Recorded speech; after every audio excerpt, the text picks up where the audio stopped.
I was muted this whole time. Cool. Alright. The actual focus of this stream is going to be finishing this gold. We have the Crozius, the Pommel. Updating these two because they don't look quite as good. Maybe the knee skull there could also use a little bit more work. I also have a little bit of reflections I need to do on the the shoulder over here. But yeah, this is really coming together. Alright, let's finish the Crozius. How's everyone doing? How's Chad doing? By Chad, I mean the one person Twitch says is there. Or you can lurk. It's all good. Seems to be the vibe this week is just lurking. Most people would just be lurking this week.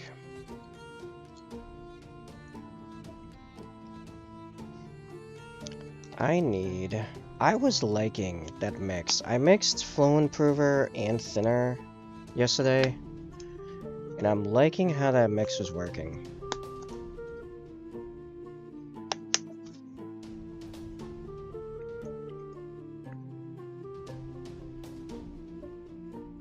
You do have to mix it together though. It does not normally just converge if left alone.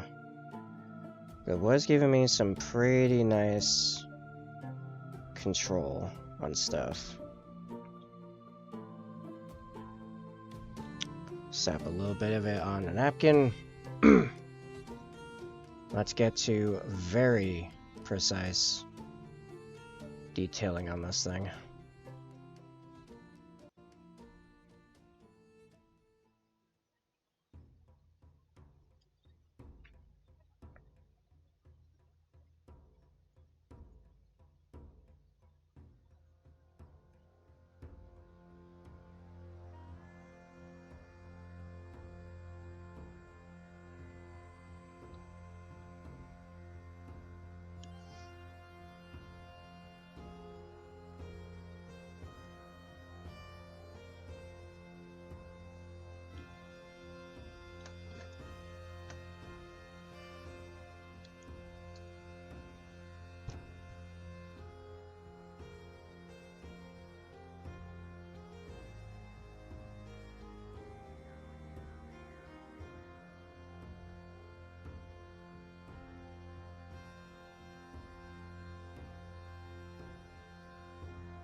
Okay, I need some fresh white because it's going to take forever because it's so thin. That just ain't gonna work.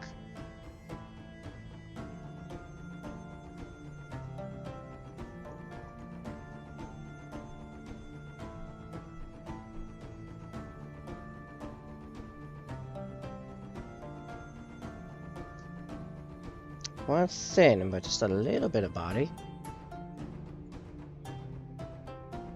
Partially so it keeps the actual tip of the brush together.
That's looking pretty good so far.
Oh, fuck the hell yes.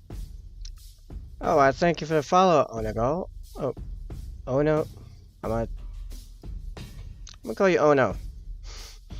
Thank you for the follow, Ono. Welcome to this basic table. I hope you enjoy the stream. Which mostly has been just super quiet, me focusing on making the smell look super pretty.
And how are you doing, by the way?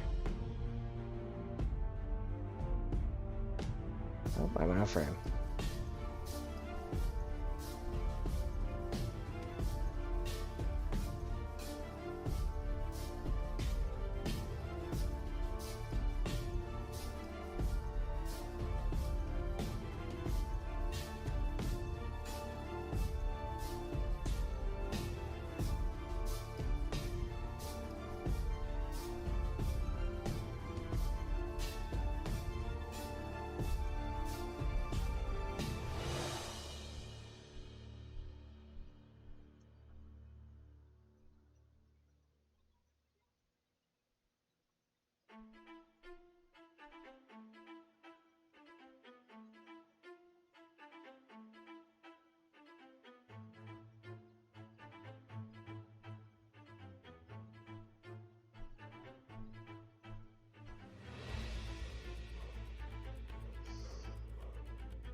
Oh, hey, former. Just like that, we finally have someone in chat. It's been a moment. Been a quiet minute. Quiet minute. You painted today. You're proud of yourself. Yay! You should be proud of yourself. You made some progress.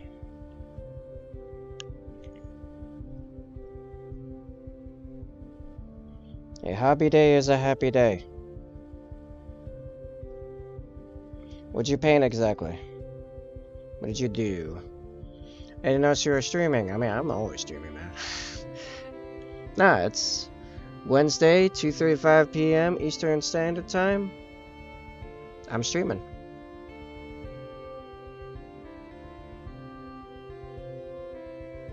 Yeah, I've been streaming, like, basically by myself in the quiet for 40 minutes now. It is Wednesday, my dudes. Yes, it is the hump day. It is Warhammer Wednesday. Paint some scions. Nice.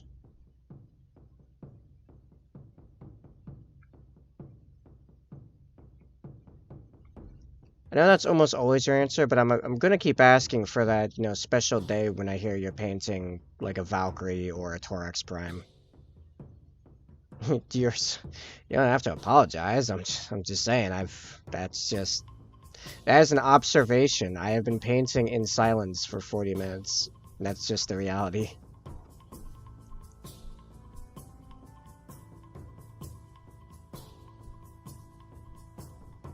Oh, you can believe I'll tell you.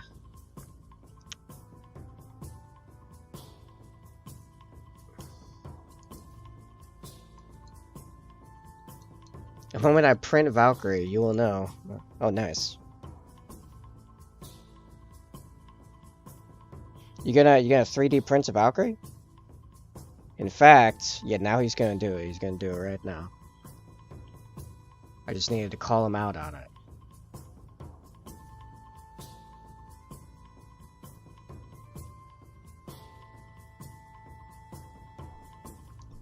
You will be first, I will tell. Excellent. Well, I mean,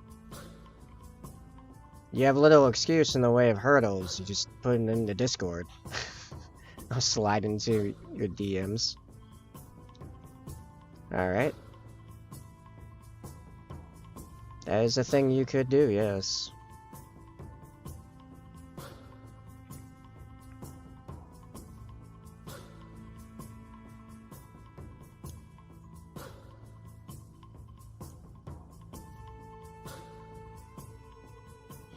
I am annoyed. Can I say I'm annoyed? I am annoyed. Not at you. I'm annoyed at myself. I should know better by now. I should know better.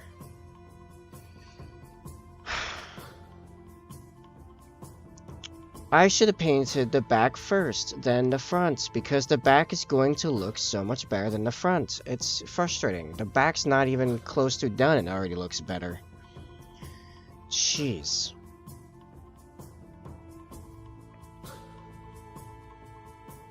I should, with these advanced techniques I have not mastered yet, I should always be painting the least noticeable parts first to get the rhythm in. So the most noticeable parts end up being the best painted because they were painted last.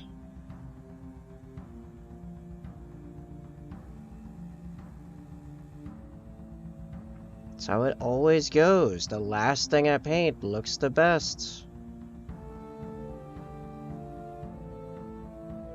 Yeah, son of a... I messed up some of the stiff. I had too much paint on the brush.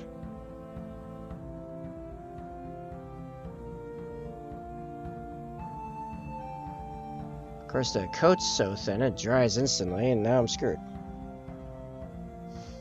The Crozius? Yeah, I think it's coming out pretty well. Yeah. Yep. Pretty good, but the back's gonna look better, and it's gonna tick me right off. Because this is what people are gonna see, more or less. This is the angle. I can't wait to fix this and make that look as good as the rest of the stuff. But yeah, no, this guy's. I have to do a little bit of reflection work on this. I keep forgetting. I gotta go back and do that. Oh yeah, and I also need to redo this vambrace, this bit here. So, finish Crozius, pommel. I only take a couple minutes. Reflections, redo the vambrace, redo the shin guard. Touch-ups there. Yeah. They'll see him from above. They will see him in the pictures I will take.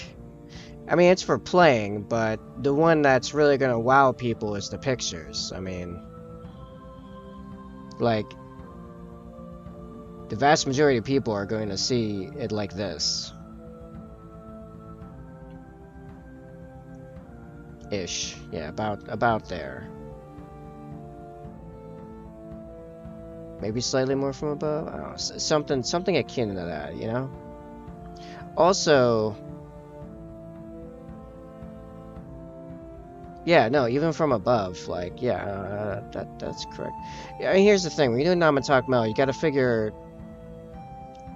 realistic reflections in addition to where the person's gonna be seeing it from, which is, let's see, the camera's at an angle, so I have to, like, adjust it for the angle, not for me. About there, most often? I don't know. Seems kind of blurry to you? What seems blurry? The camera? I mean, really, okay, I will say this. Because most often, you see your own bits from the, I guess 160p isn't enough. Oh, are you... You're watching me paint Namatog Metal on Potato Cam, man. I am actually streaming at like 1080, 60 frames per second. It is 1080, right? At least 1080. It might be 1920. Yeah, I'm streaming at a high def. You look like a white blob. Oh, no, I am not a white blob. This isn't the best face cam ever, but it's not a white blob. Yeah, no, you gotta get some better internet and then look at this, and then you'll be like, oh, you'll be losing your mind. Let me switch to higher resolution. Yeah, maybe. You know what? Yeah, switch to higher resolution, and then we'll have the Crozius like just like this. Oh, you see it with higher resolution now, huh? Yeah. Yeah, man. Ya boy. Paying them's gold. That's why I gotta redo the Vambrace, by the way. Vambrace is before I really got the reflections properly rolling. I also gotta go and do some colored reflections on this, yeah. Right. Alright, back to making progress. Progression, it's important. Is a good part of good writing.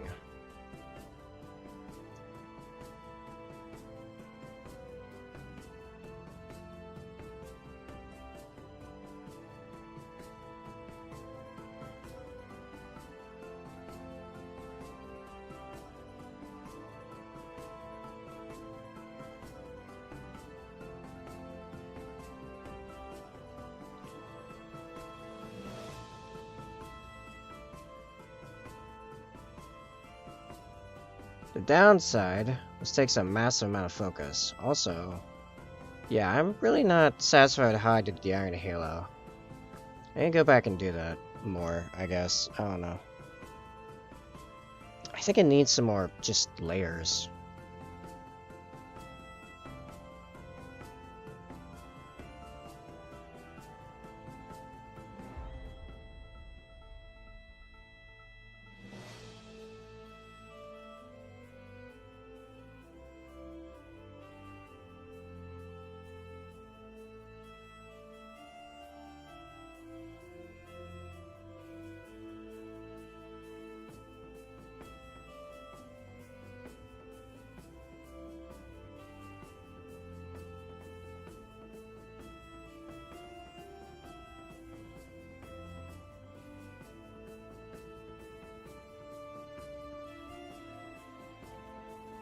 So yeah, what were you saying before about the mace looking good?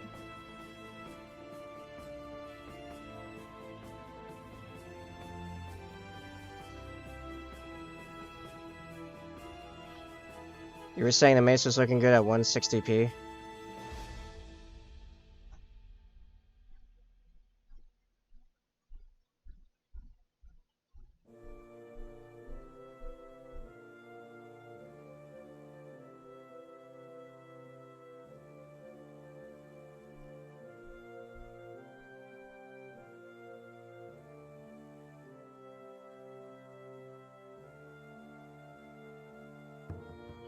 Girlfriend forbade me to play League with my girlfriend. What? I mean, does she have to carry you that hard?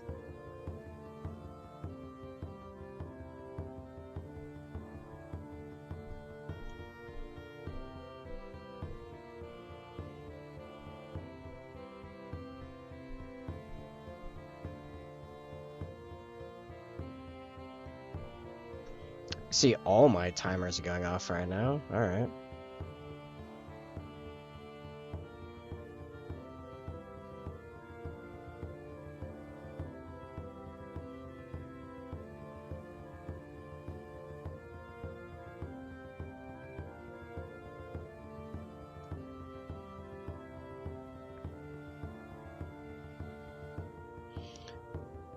She doesn't want me to speak with other girls? In League of Legends, that's... Are we talking League of Legends real quick? Because you just said League. I'm assuming League of Legends.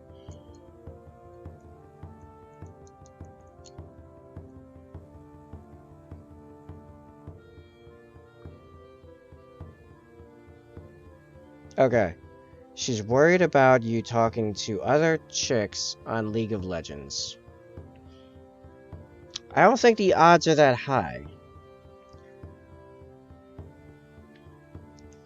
Also... Okay, hold on. Let me get this logic straight. She doesn't want you to play League of Legends with her because you might talk to other girls on League of Legends.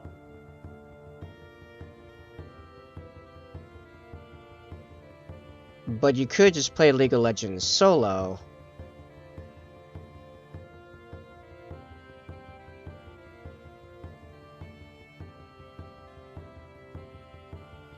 Oh, okay. My brain registered this space as just accidental, like just accidental typo. Okay, so you have a female friend that is not your girlfriend that you play League with, and your girlfriend doesn't like it. Okay. Does your girlfriend play League of Legends?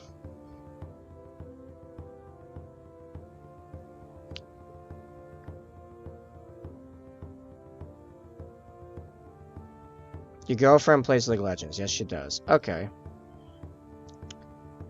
Then I don't know what the intimidation factor is, because I was gonna say if she doesn't play League of Legends, then yeah, she should probably feel intimidated. But she does, so like... That just shows some jealousy and lack of trust in you.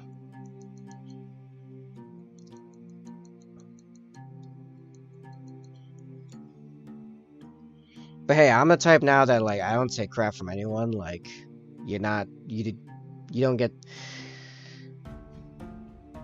You can't just decide you can tell me what to do.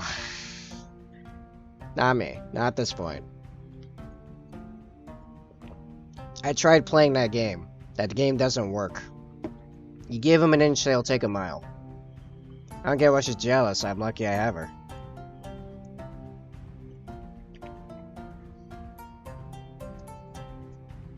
It's not like I can get another girl. Well, you could, in reality. See, that's the thing. Carry yourself like you could get another girl, and then don't, and tell her, yo, I could, right now, but I don't. Right? Yeah.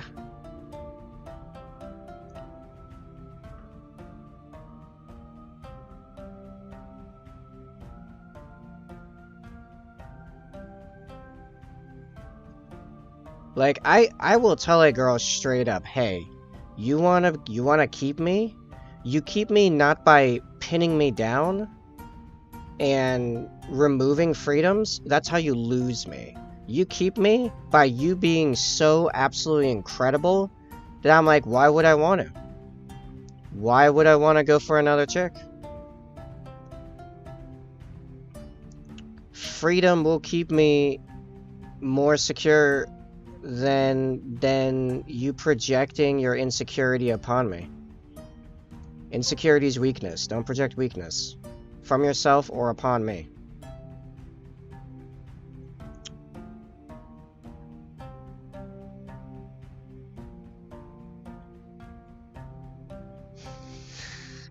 Yeah, but physically, not socially. Don't socially pin me down. Like the first thing that's like gonna have me raising an eyebrow is someone telling me like I'm not allowed to talk to another person. Like, excuse me? Say what now? I'm gonna talk to whoever I want. If you don't like it, congratulations. I got you. That means I can get another. You are not so separate from what are we at now? Like 8 billion people now? Something like that? 7.5, 8 billion people?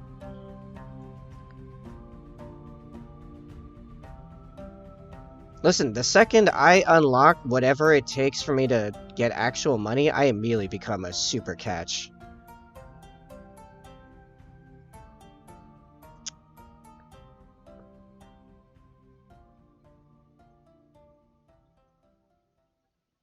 Like, I'm very intelligent, outgoing, self-aware, constantly trying to improve myself, artistic, empathetic,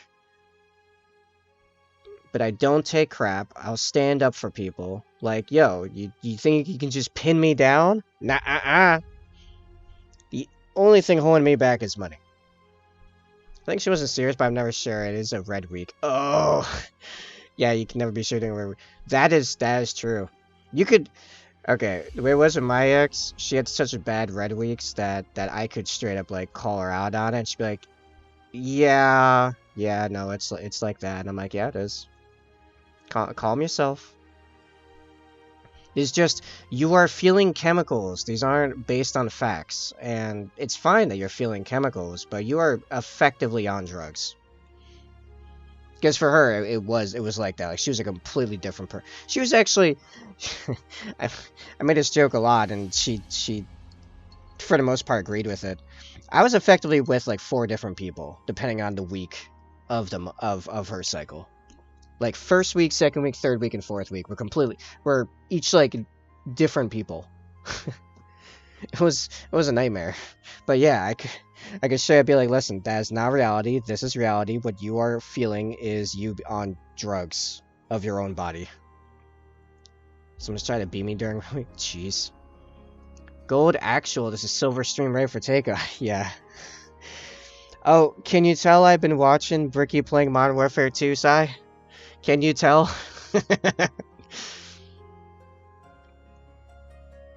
By the way, if anyone doesn't know who Bricky is on YouTube, go watch that man. That man is a national treasure. That man is based and pilled. Not always a gamer, but based and pilled. And I just say that because there were definitely some moments, like, he was playing on normal, and he was making some questionable tactics. Oh, I watched Bricky during his League days? Oh, really? Oh, nice. You know, like, old school Bricky. That's, like, way before I found him. I found him relatively recently through Warhammer stuff. And actually, not even... Like, he'd been probably doing Warhammer stuff for a while. Just he was doing it through a dice check, and I hadn't really had dice check in my radar. I found him through Adeptus Ridiculous, like, on episode, like, 2. Bro, I was subbed to Bricky when he released a Nip Nip video. Okay, so I'm the newbie. I got it. Well, excellent. Now I can talk about Bricky with you guys. Love his gaming series. Yeah, no, I really... So, I've been regularly listening to The Adeptus Ridiculous, and I watch him fairly regularly on Dice Check. and I've been really enjoying his gaming reviews. But since he put out the Elden Ring Let's Play, I've been, you know, as soon as he starts playing a game I give the least care about, I'm like, alright, time to watch Bricky play a game. Because I ain't playing these games. Between me not being able to afford it, me not having the time, like, I'm not playing this. I shall live vicariously through this man that I can get behind.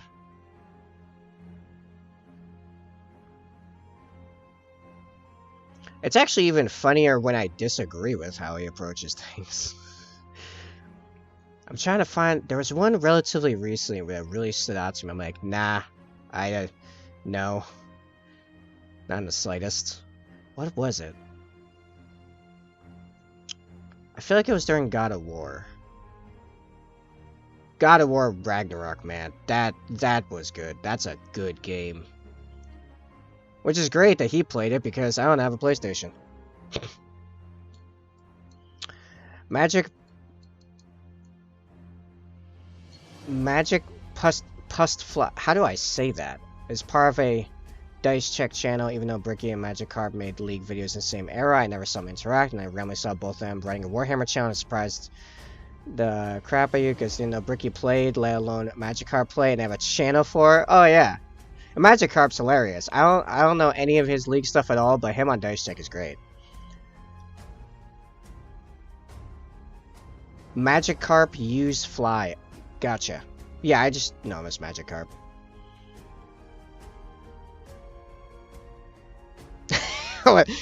Now his name is Matt. He came out of the womb Magikarp fly. Magikarp used fly. That's actually his full name. His last name's Fly. His first name's Magikarp.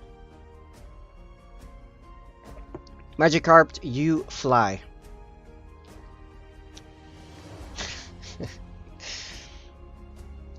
Oh boy.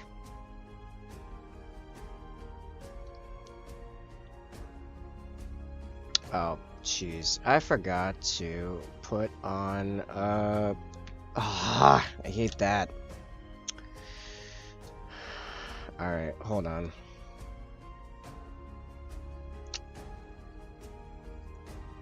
This is what happens when...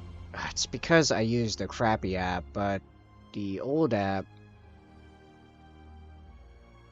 won't work anymore. Flat out now. Now, if I don't put my phone in airplane mode, some bot, because it's always a bot, I have to redo the entire thing. Some bot can call me and completely ruin my entire camera setup.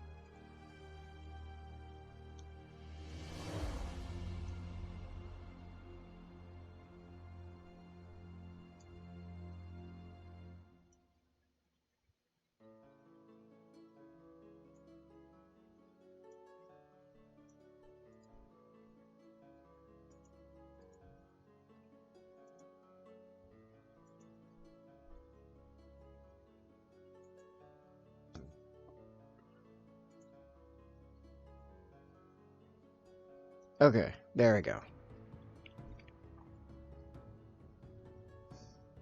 Pillow name used. Okay. Anyway, I got my D&D session today. Gonna be a banger. Nice. Starting on normal, so we can maybe do an 8-hour session. Yeah, dude, I can't even.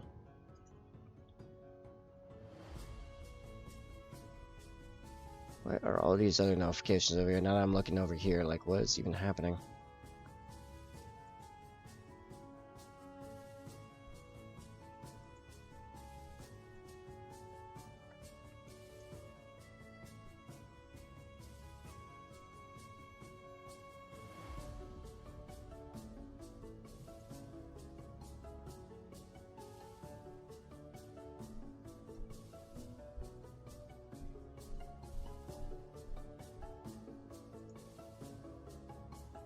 Okay, anyway.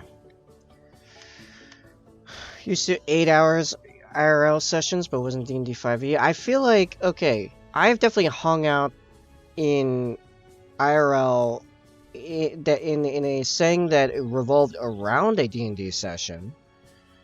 And I feel like if you were to actually do 8 hours of D&D, IRL is the way to do it. IRL online, I'd lose my mind.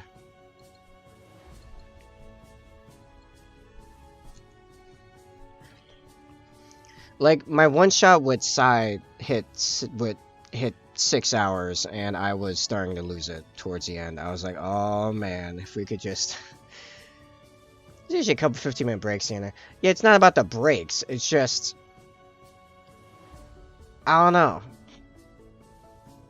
I don't know what it is. Like, I can't... At least my attention span is getting shorter. Okay, it's weird. Most people, their attention span is shortest when they're a kid. Mine was the longest when I was a kid. The older I get, the shorter my patience and my attention span gets. I was the most patient kid that could do one thing for like 4 days straight. And now as an adult, we need that dopamine rolling, dude. Weakling. Yeah, I don't know. I think this Crozius right now is pretty strong.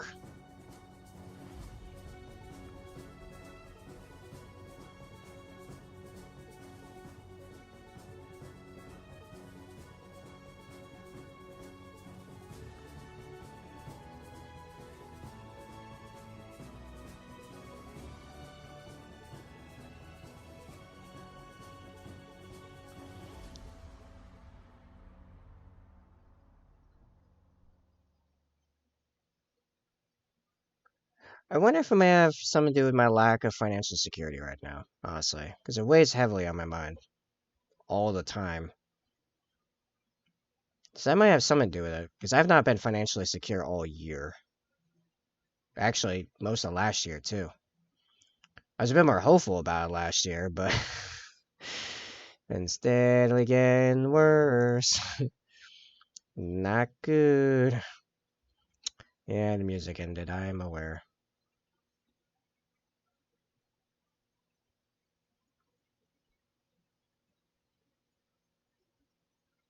Okay, well, at least the client will see the better side of the Crozius when he's playing, I suppose.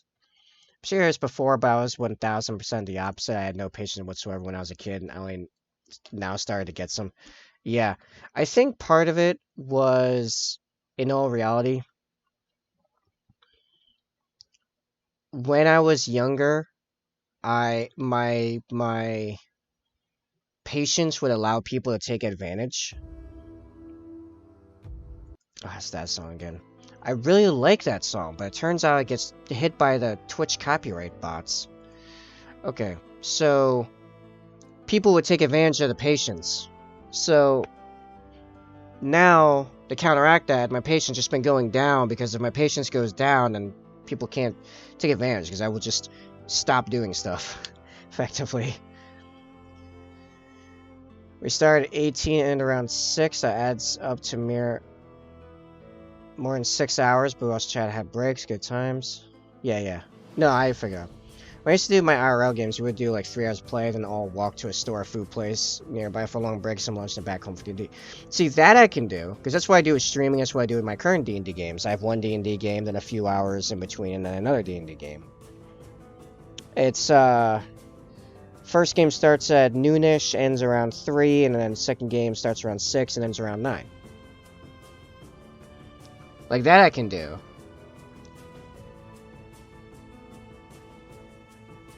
Where am I? What am I doing? What's happening? Where's the paint supposed to go? Over here somewhere. There we go.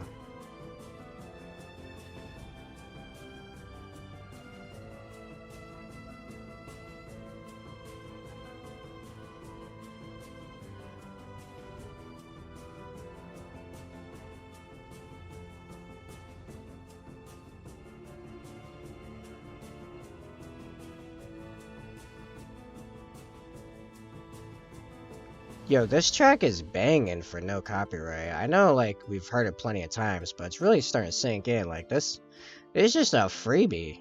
Someone just made this and just threw it out there. It's like, yo, have fun. I'm just vibing over here. Like, whoa.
One time I had like a, alright. Let me try again. One time I already had a whole Pirate like 3 session game ran out. Me and my friend even were going to randomly pick up a friend to hang out with. Neither I played indeed. Long story short, I explained I had everything ready. We would just need to speedrun characters in like an hour, so I played for 12 hours till about 1 a.m. that day. Right, well again, that's in person. Like, I feel like it is a completely different like energy exchange going on when you're doing it IRL. My problem is with IRL is that I've never very briefly did I have a setup where I had the mobility that getting to an IRL game somewhere was really like feasible for me. So just logistics kind of like got me to the point where I'll just play online.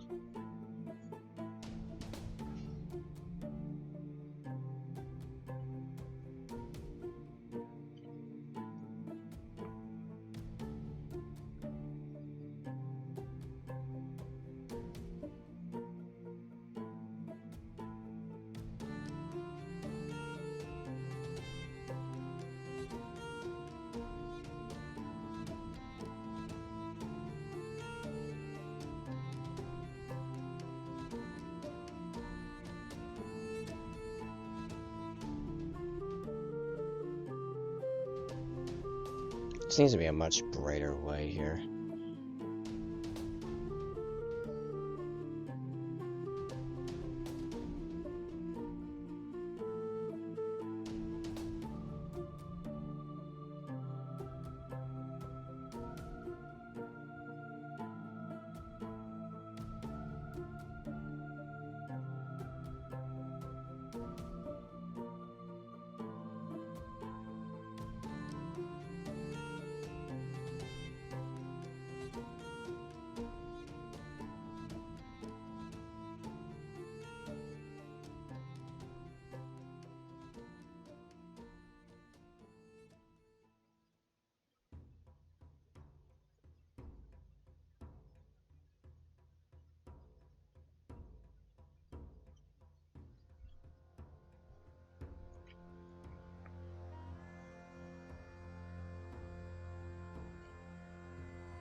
Yeah, very much so. IRL is a lot easier to stay attentive at high energy instead of just sitting in front of your PC for hours and hours straight. I used to have to drive an hour and a half for one way for one of my IRL games. We used to all live right next to each other, then I moved an hour or so away, and the IRL games kept going until others had to move away to the opposite sides of the country. Yeah, that would do it.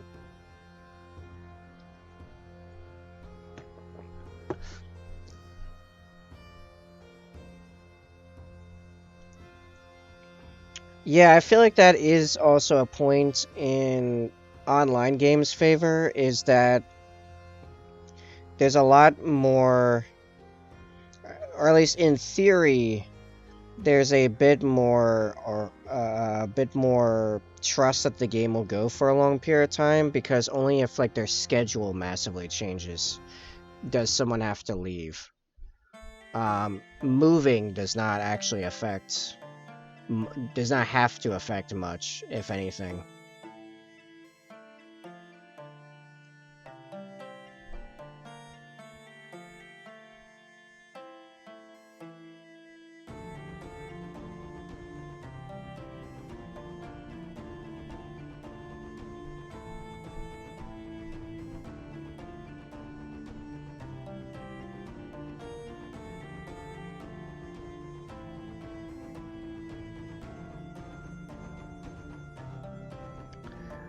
They might sure, but that's a problem for both IRL and online games both. I'm talking about in comparison with each other. So things that kind of affect both don't really count.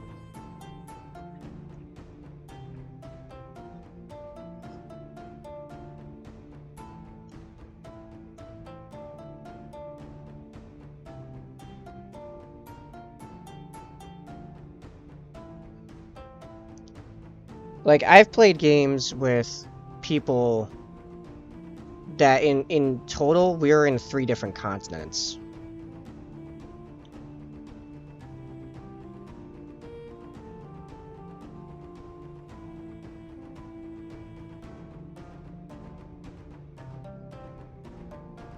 Like, we had me in New England, GM was in Texas, we had a player in Australia, 2 players in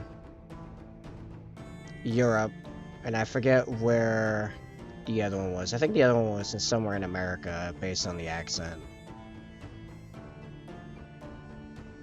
That was the first game of a Necromancer, and they just out of nowhere booted and banned me after a particular story arc ended, and I have no idea why. Still no one tells me. No one's reached out to tell me what happened there.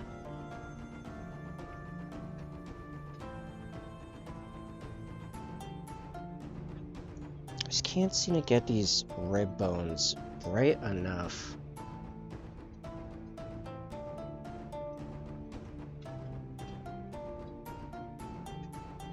Probably wonders if the DM wasn't intimidated by my ever-growing army of skeletons, but I mean, he did allow a necromancer to join the game.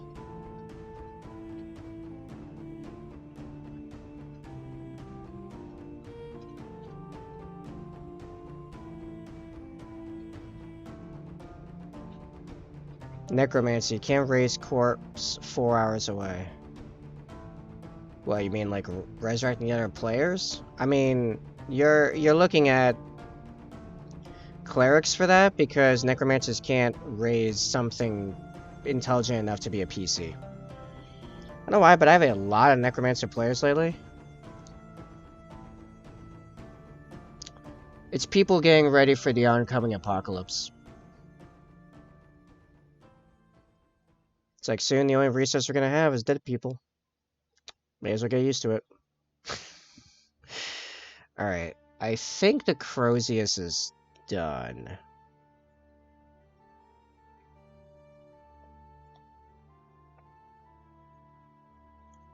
I don't know, it feels a little on the flat. I think it needs a little bit of red-brown in some of the brown areas.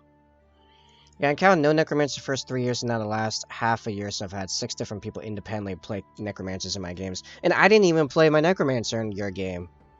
But I also play Necromancer. Like, I played a Bard.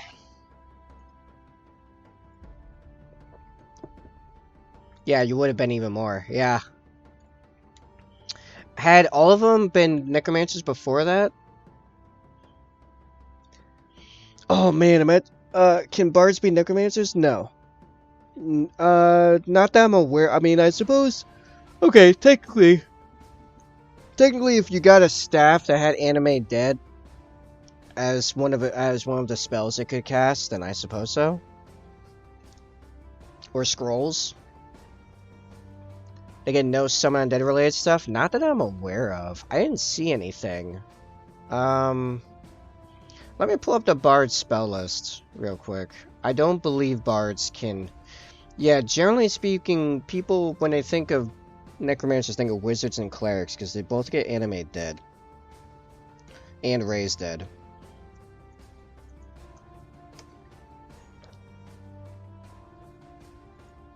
Yeah, why would a Bard have the ability to resurrect the dead? Oh, this is just a Bard class. I need the Bard spell list. Spells.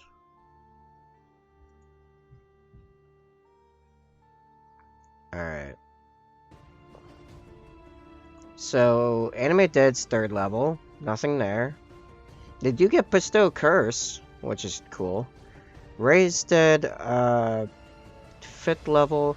Okay, Animate Objects. They have Animate Objects, which I suppose they could use, in theory, on bone stuff. And actually, Raise Dead, I think, is 6th level, actually, but they don't get there either.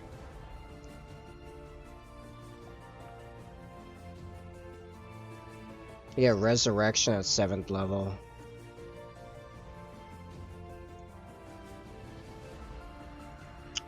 I suppose theoretically, they could use animate objects. That's the best I can think of. Phantasmal Killer, and they could be like a spirit user type, but... Water. Water. Water.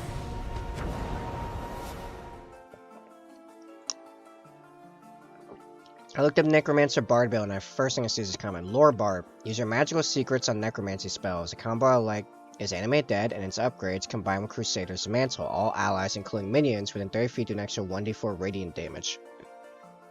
Alright, well there you go. Yeah, you could... I suppose you can be a Necromancer Bard then. Not gonna be as good as my Wizard Bard. Because... Okay.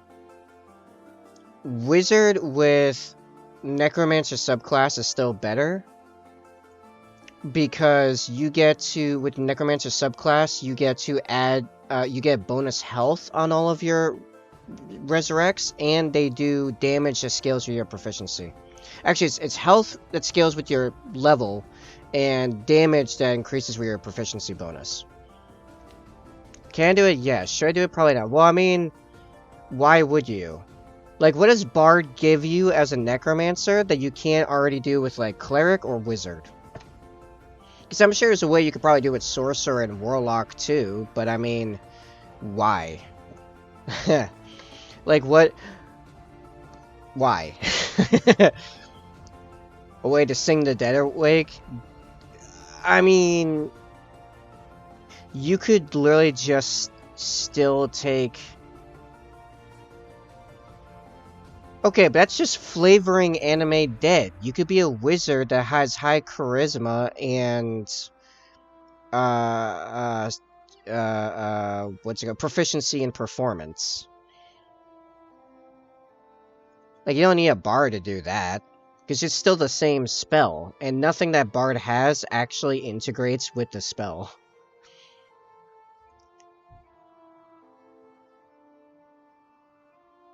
Yeah, it just sounds like flavoring. So, back where I was, why would you not be either a grave grave cleric, grave domain cleric. I keep saying grave warden. That's not quite the same thing. Or maybe not grave. Maybe it's death. I'm thinking of whichever one, whichever domain. You know what I'm talking about. Or a necromancer wizard. Bardic Inspirations to my undead. Does that still... Okay, but Bardic Inspiration... Alright, so Lore Bard. So what is their Bardic Inspiration? Is that the Crusader's Mantle thing? Is that what we're talking about? Like, I'm still looking for a way that you can up your... Okay. If you want buffed undead, actually I just realized. Okay, there's a couple different ways you can go.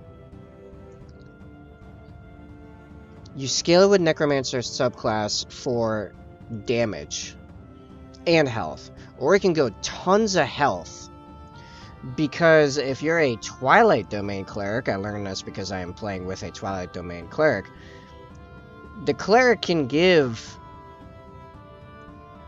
that buff to their summons, like literally just any allies within 30 feet of them. Now granted, that doesn't mean that all of your undead, once you have a large army or if you are separated from your undead physically, but they will all get temporary HP. But I still think in general best way is the Necromancer subclass because you get health and extra damage.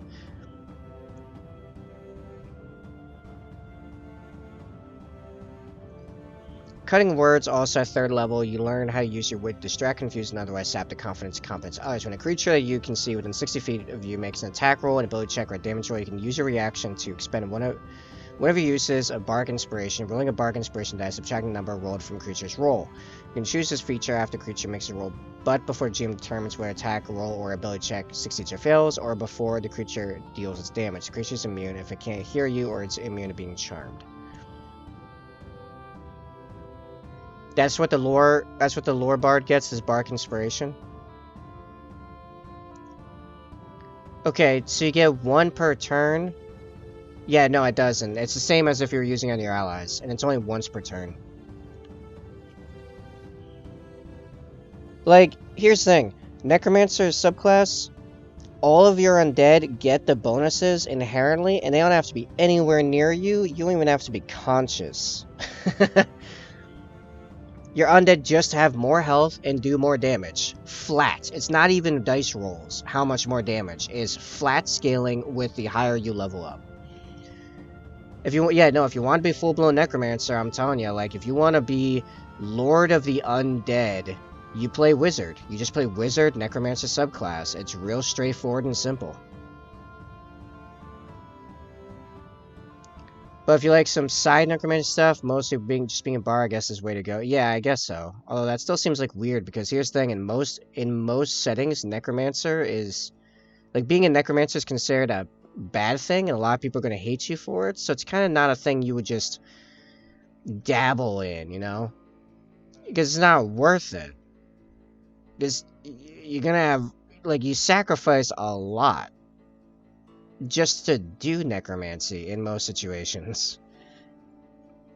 Also, Animate Dead takes a minute to cast. That's not a battlefield thing because I feel like it. That is I prepare for this thing. Additionally, if your GM allows you to use custom equipment for your undead, now you have a giant logistics game that pays off by giving you ridiculously potent undead in numbers. Yeah, the baseline Animate Undead takes a minute to cast, and you can only cast so many at a time, and then you have to recast it every day. Yeah, the entire thing. Necromancy is a huge commitment, straight up. Like, that's why you don't see a lot of Necromancers normally speak. Like, if you look at the entire population of D&D players, there's not a lot of Necromancers, even though it has a massive amount of power, character creative ability, writing ability, role play. There's a lot. You get a lot of reward out of it, but it takes a massive commitment to do Necromancer. You know, you only have 2 classes that can do it well. One that does it particularly well, and then on top of that, you have to deal with most settings are not going to be your friend. You have to hide it. That's why my Necromancer publicly plays himself as an illusionist and also takes a lot of illusion spells. But he's also very weak because of that. All his defensive capabilities are based on him casting spells to make him really hard to hit or invisible, or he has a couple things to make him a little tankier. He just became recently fairly defensible because of a homebrew item he got. That was no small thing to get. It's called the Meat Shield, and it's a symbiotic shield that gives him a passive AC, and when he's not using it and when he actively uses it, like he pops it out of his arm because it's linked to his left arm, it gives him another like +2 to his AC. However, everyone around him that's not used to seeing the shield automatically dislikes him a bit. Like his persuasive ability to them automatically goes down, which is fine because he normally uses intimidation when he does need to talk his way through something. But anyway, besides the point. Also, he's a Necromancer, so yeah, now with that plus shield, he can have like 18 AC. That's a new thing, and that's only because of homebrew.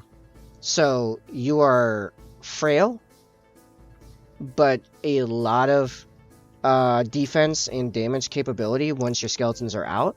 If you can have custom equipment, you can have incredibly potent individual skeletons in numbers, in the sense that, well, the richer you are, the more insane you can make their gear. But it creates this massive logistical upkeep thing you gotta keep on top of. But you can effectively have an actual army.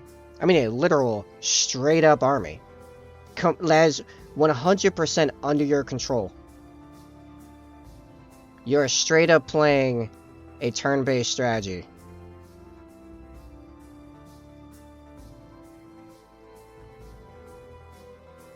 that only gets more ridiculous the higher in levels you go, because, you know, as soon as you get raised dead, or was it raised dead? No, create undead.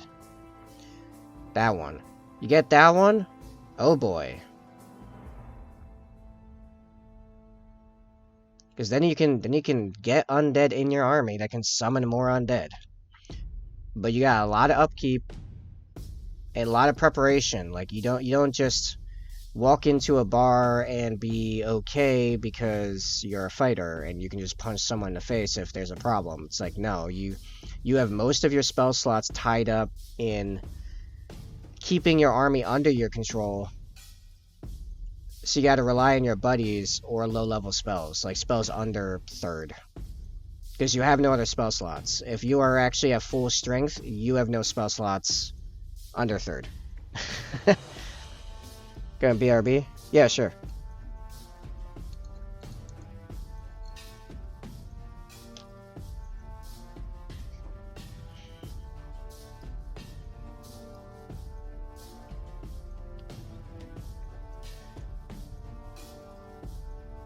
Oh yeah, Ray, I was gonna put some red-brown into the Crozius, because it's too, a little too yellow right now.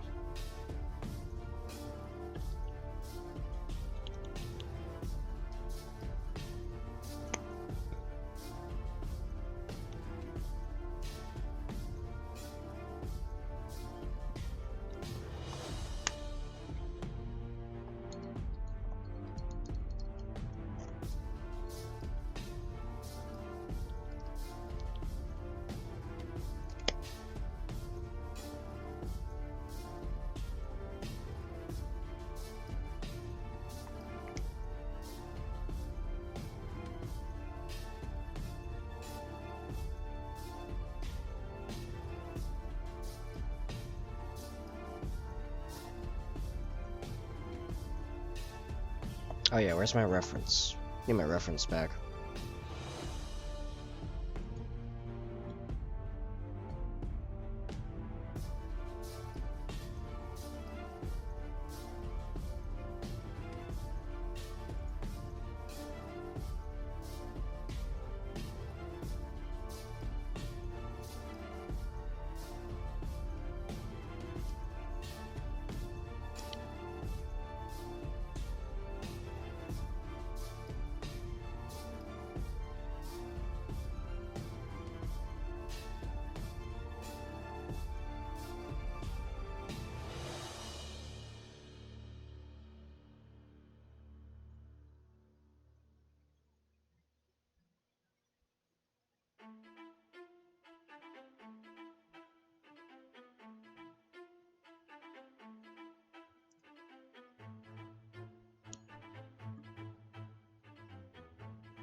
I feel like I need the tiniest bit of black. Never mind, someone using the kitchen. Wah, wah. So yeah, as someone with experience playing in like a full-on necromancer, can you see why I don't see why people would want to, if they actually stopped and thought about it, would want to dabble in necromancy? It's kind of an all or nothing thing. Yeah, yeah. Like if you want to be the true Bone Lord, or you know, zombies out the wazoo, or however you're gonna do it. You know, it's really it's such a commitment. It's not a dabble.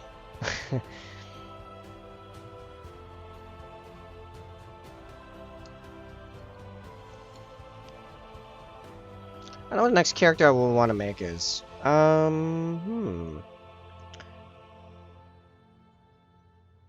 know I'm a fan of the multi-class. You know what's funny? I am not a huge fan of the multi-class.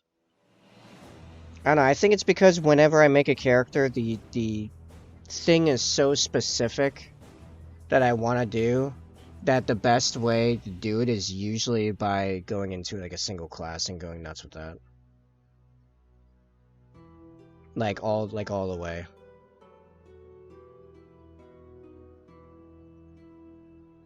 I don't know. I haven't had a character concept that would benefit from multi-classing enough for me to actually do it.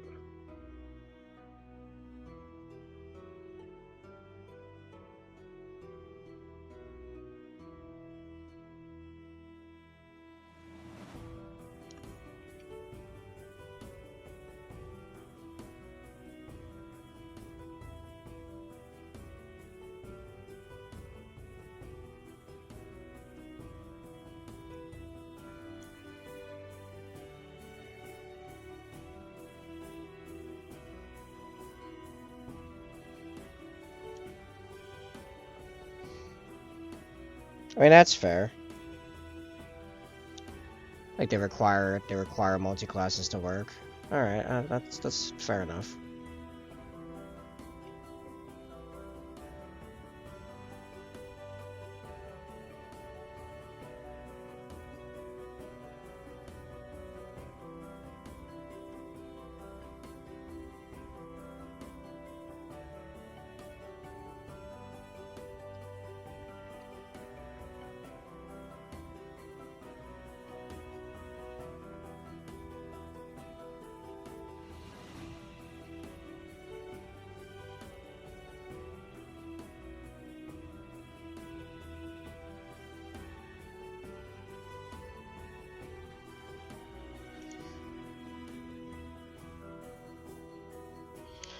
Well, like my sorcerer monk, really the only way that primary spellcaster can still go crazing them with them legs for kicks.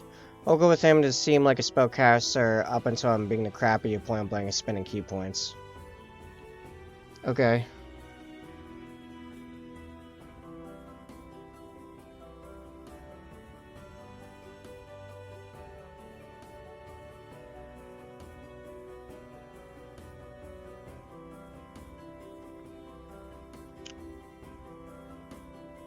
I feel like I don't gravitate towards character concepts like that because it's based on gotcha moments surprising NPCs. And like all the NPCs are played by the same dude. So like it's funny like the first couple times. After that, the DM then has to feign surprise for the 8,000th time that your guy has now walked up to a dude that thought he was a spellcaster and then beat the crap out of him. With some like wizard, bladesinger, rogue combo would be fun. I don't know what the rogue subclass are used though. Not exactly would make some versatile. You have range and melee, good movement, and utility spells. But are you extremely good at one particular thing though?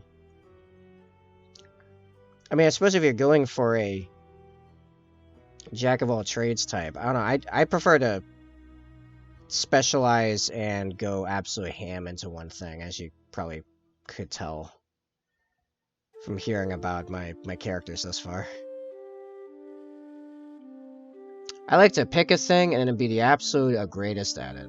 Even if I'm not actually min-maxing, it's just the actual concept is so strong that any amount of investment makes them extremely good.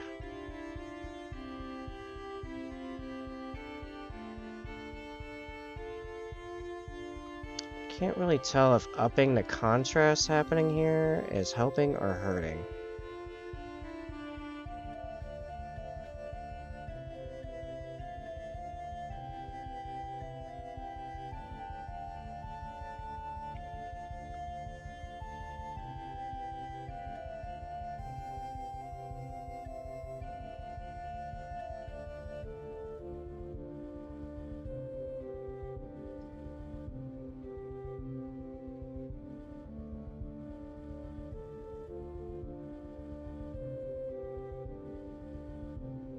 I think what it is like, I like to make powerful characters that don't feel like they're min-maxing. Because their story elements are so strong. Like, we have an Artificer that feels like he's min-maxing. Like, the way he set up his stuff where his summons, like, constantly give him advantage and give the enemies a bunch of nerfs and stuff. But it's so robotically, like, systemized, it feels more like he's playing World of Warcraft than he's playing, D&D. And I don't know if he plays games like Warhammer, not Warhammer, World of Warcraft, but it just feels like he does. Or at least, like, that's how he's playing it.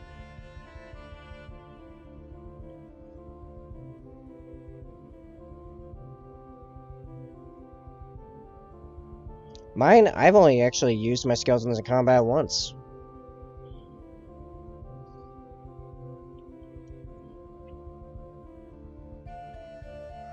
No, I'm level 5, so it requires Charisma, Monk needs Dex and Wisdom, so my points are spread super thin. Yeah, right. I didn't get high rolls to begin with, so Rimmons pretty balanced at everything but Intelligence Strength are both 0. He's good at everything else, though. He has like +3 to +5 in all skills, excluding like 3. Yeah.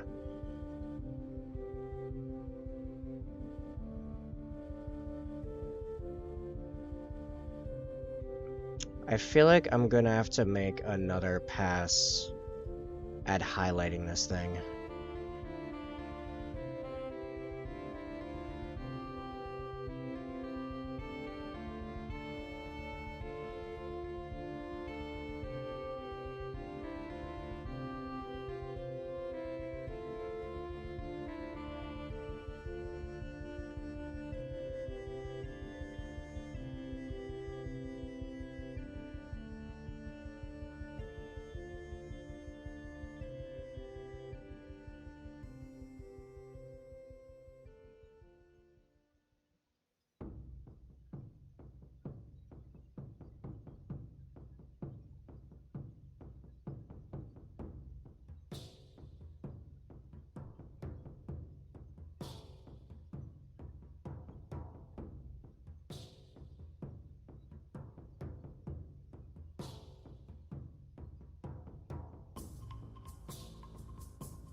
That's more result in the rolls though, more than result multi-classing. My stats doomed to be low no matter what class I chose.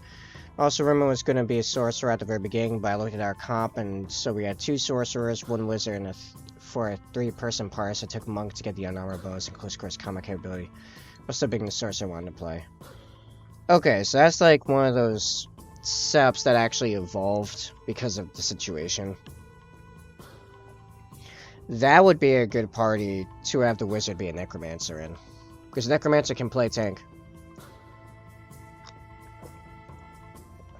Not in all situations, to be fair, but... Oh, he is a necromancer. Alright, well, there you go. The lizard folk necromancer. Yeah, fair enough. That would do it.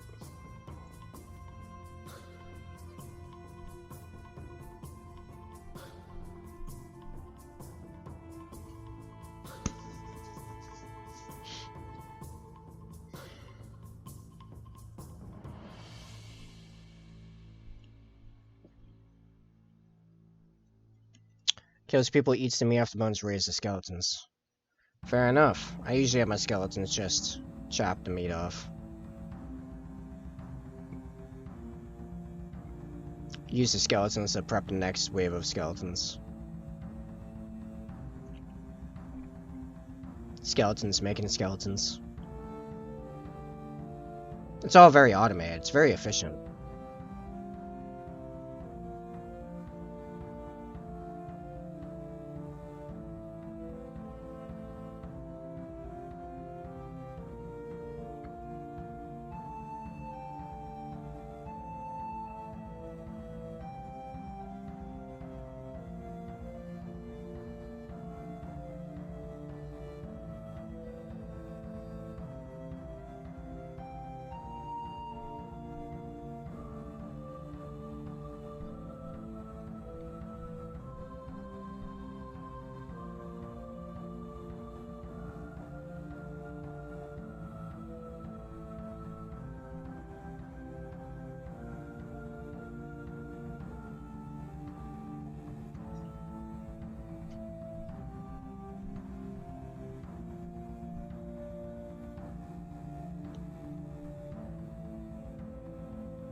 So thanks to the undead summons and Rimmon having a decent AC and melee stuff, the power's actually pretty strong. I mean, spells are the strongest thing in the game, but we still got 2 sources in the wizard.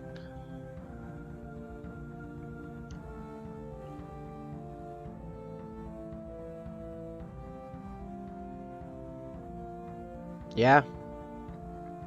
No, I agree. They could do more to make martial classes more powerful. Granted, I've not really looked into the new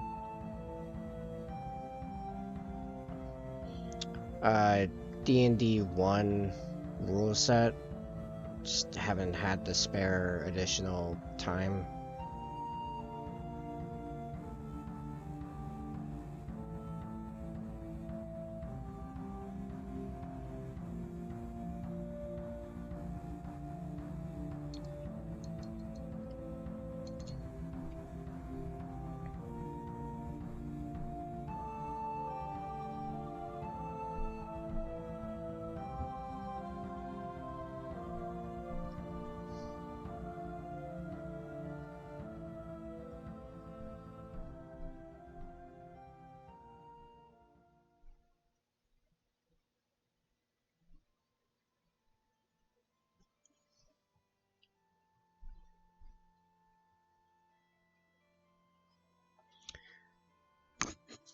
Yeah, I find it very difficult to play a D&D character anymore without having spells some big way. Even half-casters are pretty mad at me.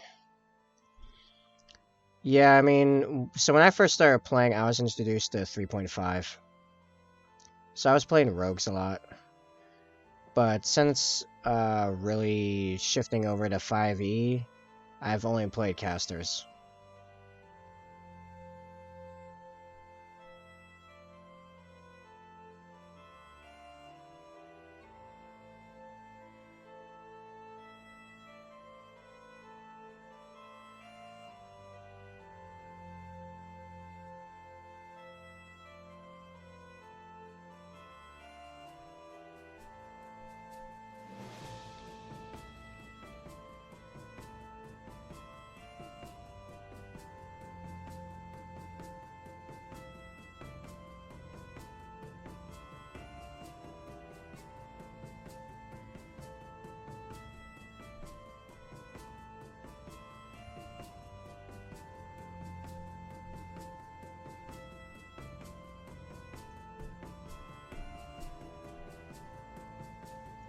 Before my game starts, you want to look at Thick again, see if there's any tweaks you should be done. Or are you over that? I mean, I guess I could. Did you make, like, Thicket and Greater Thicket?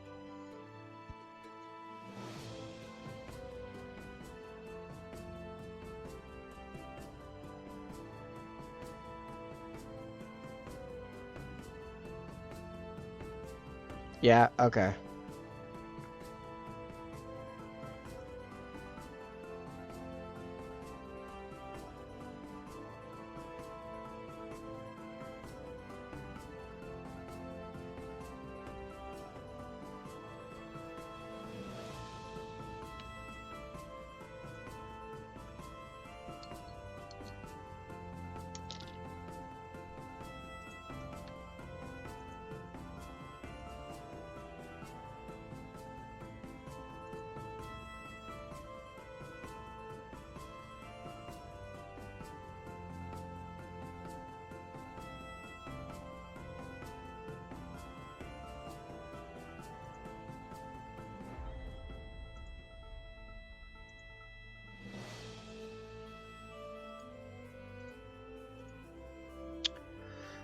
There's some D&D spells that do that right. They don't include greater version of spell, but if you read at higher levels, it means you can cast Exile to become the spell instead, but they don't have their own spell sheets for them.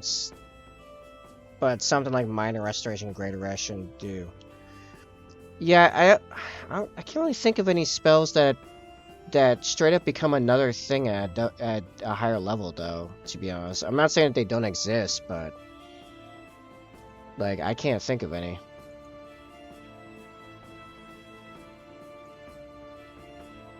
Alright, you conjure up a dense thicket that blocks vision, deals damage to a creature, moves through it. If you have 6 segments of 5 feet by 5 feet by 10 feet thickets, you can maneuver in any shape as long as the thickets are fully connected on at least one face. These thickets block line of sight and act like a solid object, each segment having AC 10 HP of 15. Creatures move through the wall may do so with difficult terrain, must make a dexterity saving throw or take 2d4 piercing damage for every 5 feet they travel through the thickets before exiting them. The thickets last until spell ends, or all dense thicket segments reduced to 0 HP. If the thickets are within 30 feet of you, you may use your bonus action to move the thickets up to 60 feet within 30 feet of you. Casting spell at a higher level than 3rd allows you to conjure an additional 3 segments of the thicket and adds an additional 10 feet of range to spell level per level above 3rd. That's a good addition. Casting spell at 8th level changes from thicket to greater thicket. The spell is now a ritual cast requiring 10 minutes to cast. You conjure up a 600 foot by 600 foot 10 foot maze of a thicket that lasts 24 hours and no longer requires concentration. You must be located within the maze in order to create or maintain this maze. This maze, you missed like a period there or something, I don't know. This maze can be maintained through the recasting of the spell at 8th level as the 24-hour period comes to a close. The maze in the thickets can take any shape you wish within the 600 foot by 600 foot by 10 feet, but must have at least one entrance and one exit that are possible to reach. These thickets block line of sight and act like a solid object, each segment having AC 10 and HP of 15. Yada yada yada, same as before. Okay. Alright, yeah. Yeah, this seems good. Right, fair enough.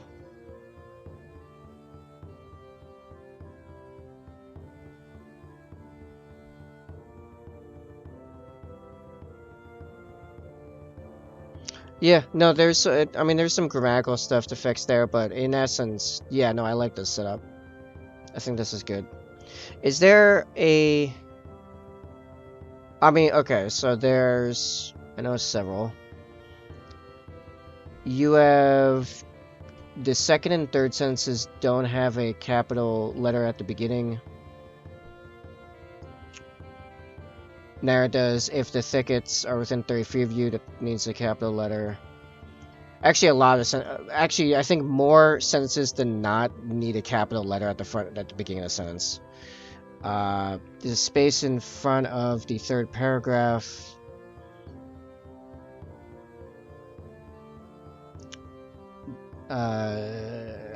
Second sentence in the last paragraph is 2 commas. And you must be located in the maze in order to create or maintain this maze can be maintained. Like that's the whole sentence is like funky.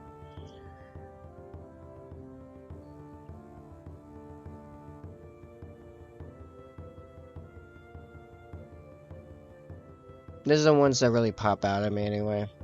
Yeah, more sentences than not like don't have a capital letter at the front of them, which sometimes makes it hard because you're now looking for periods.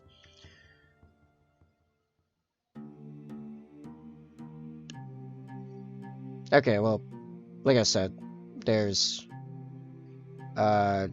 first couple sentences of the last paragraph have like the double comma and you must be located within the maze in order to create. That whole sentence is like weird.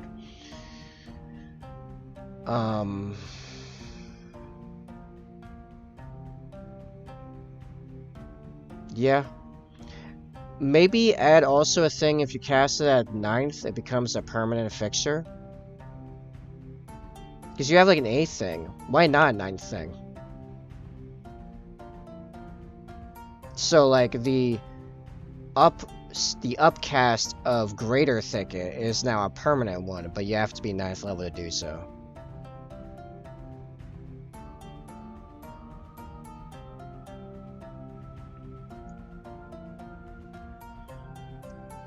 I don't want to make it seem like this dragon casts 9th level spells. Yeah, I know you said that, but I mean... Okay, you can have them questioning, because they don't know how long it's been there. I'm afraid my player's actually using it to make permanent mazes and stuff. That's what 9th spells do. They permanently change things. Okay, how about this? Instead of 8th level makes the maze, you can make it like 7th or even 6th makes the maze, and 9th just makes it permanent. So now you have them thinking, like, wait a second, where is this dragon? It could be anywhere between like 6th and 9th capability, which is quite a large margin. Keeps them guessing. But it actually makes more sense, you know, as a spell. I mean, because you also, because you're writing a spell, it needs to be something that makes sense within the larger scope of, like, magic. Because most things that set up a thing like that give you, like, a high-level version on that scale, usually have a permanency option. I'm just saying, because it's something that changes geography, specifically. You know? Alright, I'm gonna make a quick bathroom run. I'll be back in a minute.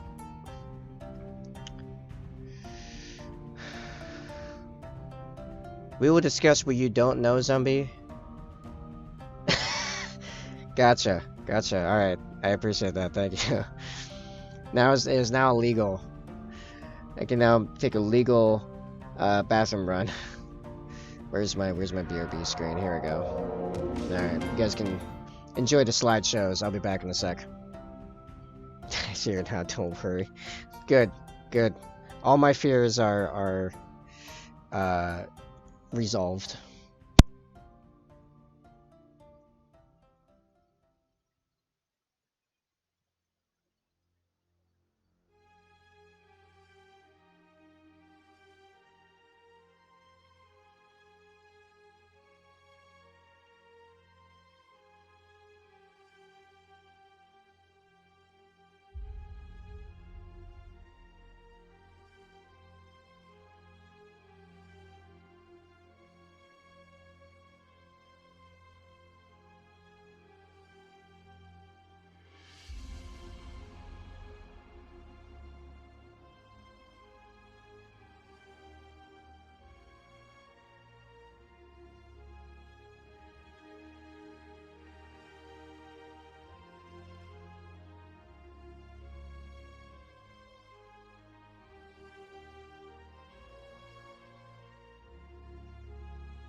I think Sai is being scared.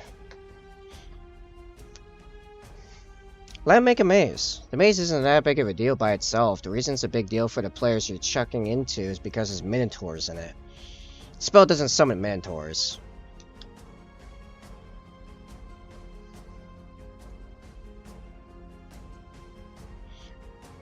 Like, anything they should be running into at 9th level when they can make it permanent. Which they can only make one per day, by the way. Alright, let's see. Alright, so this is Thicket. You conjure up a dense thicket that blocks vision and deals damage to a creature who moves through it. You have 6 segments of 5 feet by 5 feet by 10 foot thickets. You can maneuver into any shape as long as the thickets are fully connected on at least one face. These thickets block lines of sight and act like a solid object, each segment having an AC of 10 and an HP of 15. Creatures who choose to move through the wall may do so with difficult terrain and make a dexterity saving throw or take 2d4 piercing damage for every 5 feet they travel through the thickets before exiting them. The thickets last until the spell ends or... Oh, sorry, last sentence of the first paragraph has they just... Or all dense thicket segments are reduced to 0 HP. If the thickets are 30 feet or within 30 feet of you, you may use your bonus action to move the thickets up to 60 feet within 30 feet of you. Casting a spell at a higher level than 3rd allows you to conjure additional 3 segments of thicket and adds an additional 10 foot of range to the spell per level above 3rd. Casting a spell at 8th level changes the spell from thicket to greater thicket. The spell is now a ritual cast requiring 10 minutes to cast. You conjure up a 600 foot by 600 foot by 10 foot maze of thickets that lasts 24 hours and no longer requires concentration. You must be located within the maze in order to create or maintain this maze. This maze can be maintained through the recasting of the spell at 8th level as the 24-hour period comes to a close. The maze and its thickets can take any shape you wish within 600 foot by 600 foot by 10 foot, but must have at least one entrance and one exit that are possible to reach. These thickets block lines of sight and act like a solid object, each segment having AC of 10 HP. All the same as before. Okay. Alright. Okay, here's how I deal with this. Personally. That's at 3rd requires one action to cast for 6 segments when 30 feet. I would make it at casting the spell at 6th level, I'm thinking. 6th level? Yeah, 6th level. Yeah, no. It would be 6th level. At 6th level, it makes greater thicket. Okay? 3rd at thicket, 6th at greater thicket, and then casting at 9th makes it a permanent fixture. And the reason I don't think that's a problem is because you can cast any spell at 9th level. You just upcharge. You upcast. So just because that there is a maze doesn't mean the dragon can cast at 9th level. It just means it can cast at a high enough level to get you the maze. Additionally, you don't have to worry about them running around later and casting permanent mazes. What's the point of the maze? It would just slow it would barely slow things down that they're dealing with at 9th level. Things at 9th level have more than a few ways of dealing with this maze. The maze is a speed bump.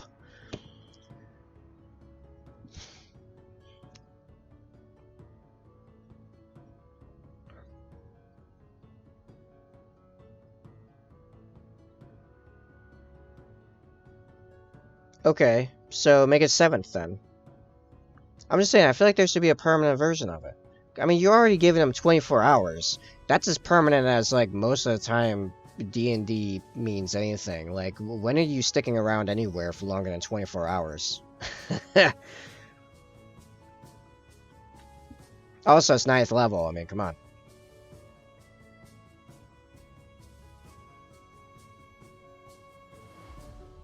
This spell isn't that strong. It's not actually that strong. Like I keep saying, the reason the maze is a problem for your players is because you're putting Fog of War and Minotaurs into it. This is just... Okay, in comparison, this is why I'm thinking 6th level is fine. Because 6th level, you have like Blade Wall. That does a lot of damage. Or Sunbeam. Or, trying to think the other spells, my, Hero's Feast. That just turns off poison and fear. Basically. For 24 hours. For up to 10 people. You have really powerful stuff at 6th, actually. Because this is not that strong. It's 2d4 damage, piercing damage, to move through it. Add dexterity saving throw. Like, yeah, it's pulling against really weak stuff, but, I mean, you got better options against really weak stuff. This is good for slowing people down. It slows people down. It doesn't actually do harm. Not really. Getting the same distance with 6 segments here on 3rd level. Other 6 levels do not compare to having something like making a entire huge maze. It's the infrastructure of it.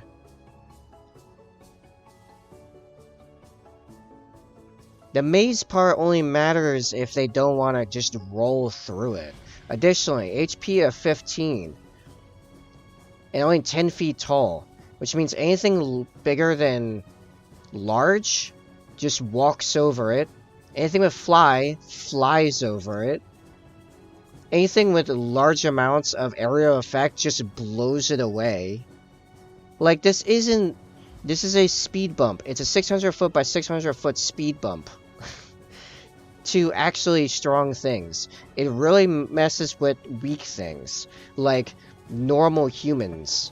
That are not anywhere near the player level. If they need a player level, they also have great tools to get rid of this. Either they have the health to not care about moving through it, and they just push through it, or they area affect it, or they go over it, or around it, or under it even. You could even go under this. Like, you're not seeing how this can be abused. Explain to me how this can be abused. I don't see how this can be abused, because I see so many ways of abusing it back. Like, screw up an entire town's ecosystem. You could also screw up an entire town's ecosystem. Like, 4 fireballs. Like, when you get fireballs again, isn't it only like 4th level? Wizard spell list. 5e. Fireball. Like, all magic can mess up an entire village's ecosystem pretty quick. Yeah, where's... It's lower than 4th level. 3rd level? Yeah, 3rd level. 3rd level is fireball. You put a couple fireballs in the right spots. A village is done. Not to mention, most villages are made out of wood. Like, wood. Fireball's 3rd level, yeah. Just raise them into middle of town, it's totally always shut down. Not even. For less than an hour. Because they're AC 10, HP 15. Commoners can chop down these walls within a few turns. Using tools. And it's also... They're vines. You could light it on fire. Then the entire maze lights on fire. Raiding an enemy base, just make a giant maze out of their stuff with their base, now they cannot operate. Good. That's what magic does. Like, also fireball. Fireball on the thicket. Like, it's not... This isn't a big deal. If you threw this maze in front of my level 11 party, we'd laugh at it. We'd be like just this maze, just a maze. We'd laugh at it. We have so many ways of dealing with this. I individually could deal with this as my level 6 cleric. No problem. With 600 feet in every direction. And... let's just put a flint and steel to it. It's not... It doesn't say it's magical plants. It's just plants. You could hit this with a blight and the entire thing instantly dies. It doesn't burn a single turn. No, but it will burn, is my point. No, the fire propagates just for... No, but blight does, by the way. If the entire thing's connected... Each segment dies. Okay, well, fine. Still, flint and steel. You can kill this thing with flint and steel, and then you sit back and wait a half hour. Conjuring anything automatically assumes it's magical.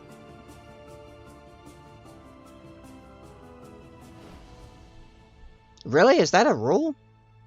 Like, I can see how some people could operate under that assumption, but I don't know if that's actually a rule. Like, Druidcraft pulls up magical... No, I'm not saying magical... No, well, okay, there is instances where the game does clarify between, a magical plant and a non-magical plant. Druidcraft isn't conjuration, is it not? I really thought it was. Druidcraft, 5e.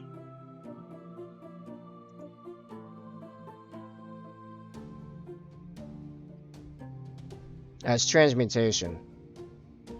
You instantly make a flower blossom, seed pod, leaf, bud, bloom. Huh. Alright.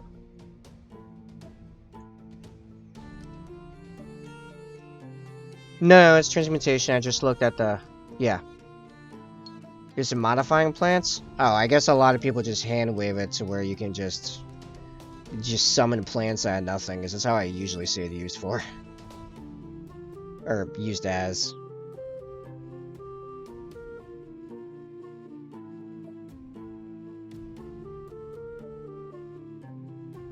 The spell creates plants.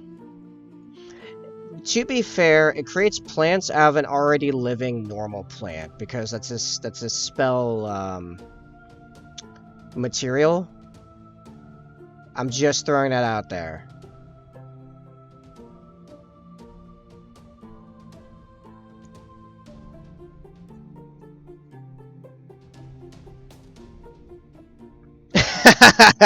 No, come on. The logic holds. The logic holds. You can't argue that. You put it that it comes from a living standard plant. So, like, technically, I don't even know if that counts as conjuration because of the material component. It sounds more like transmutation when I look at it like that. I'm not even going to require them to use the material. Then why put a material component?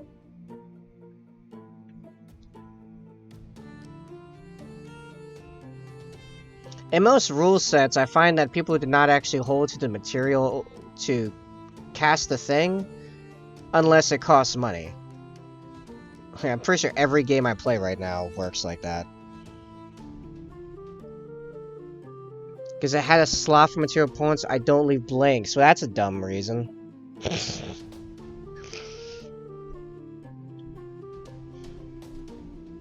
Listen, internal consistency, it's very important. Things need to make sense. If they don't make sense, then it doesn't feel real.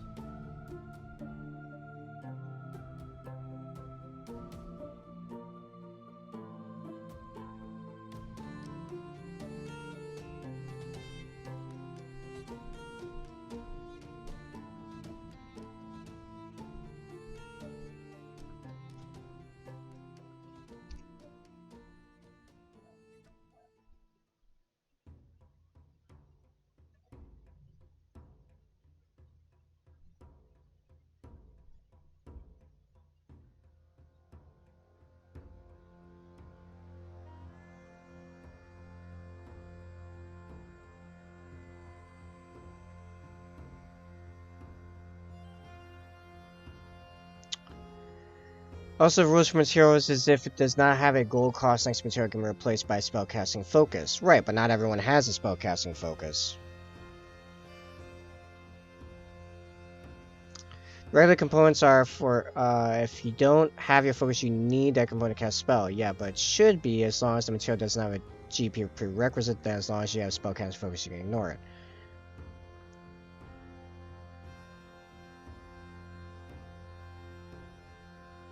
Right.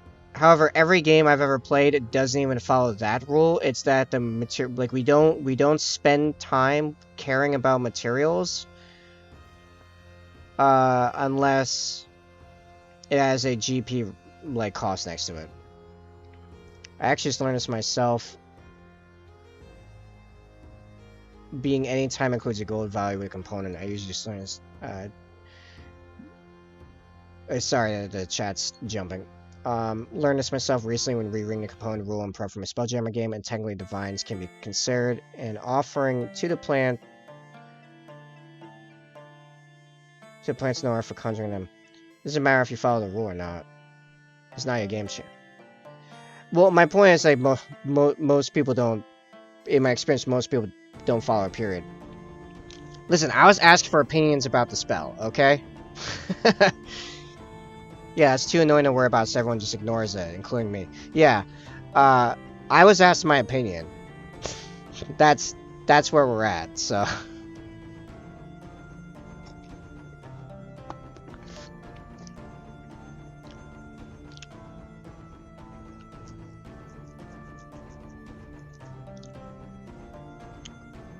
You're both worrying about the spell, neither have any sense of balance. Have any semblance of balance. Hurtful, but helpful. I don't see that thing as balance breaking, even as a giant maze. There's way more broken stuff out there that they already have access to. Alright, fix the spell, zombie. Let's see the master do it. Alright. This Crozius done. I think it's got that little bit of red hue in it I wanted. I feel like it's still missing a little bit of something, but it's looking good overall. Actually, could use more highlight in here, I think. I don't know, my white's not coming out strong enough. I feel like.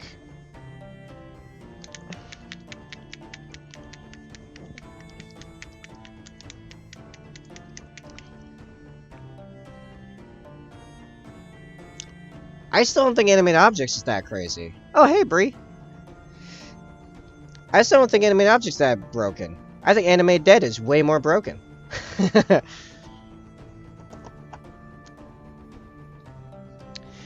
Yeah, Bree, we're all like just arguing, like straight up arguing about D&D. It's the good stuff. How are you doing? Overall, fine. I'm okay. Simultaneously impressing myself with this Crozius and also feeling like it's not quite good enough. Don't ask how. I mean, not even. You probably know exactly the feeling I'm talking about. It's just not quite hitting it, but also really good at the same time. I don't know.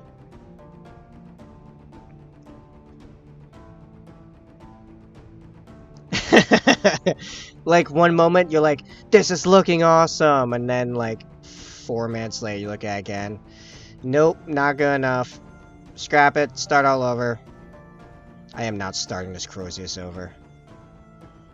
This took me way too long. I think this stream might end and I still have not finished the gold because this Crozius has taken so much time because there's so much going on with it.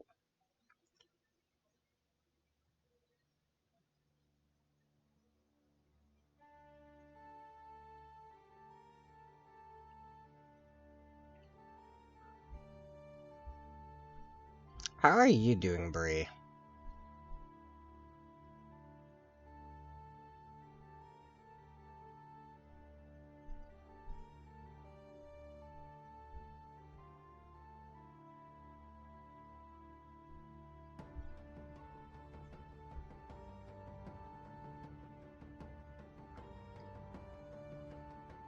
No, I said earlier I have not read like anything about D&D 1. I got too much going on right now. Okay, so explain why anime objects is beyond absurd. Take me some type out. So if you want to learn, let me know. We'll hop in voice chat when you're not live so I can teach you. I mean, we looked at the spell yesterday, and I was like, yeah, this could be really strong, but like, the stats aren't that crazy when I look at my skeletons. My skellies, as a necromancer subclass, are way more brutal than those, and I can have way more of them.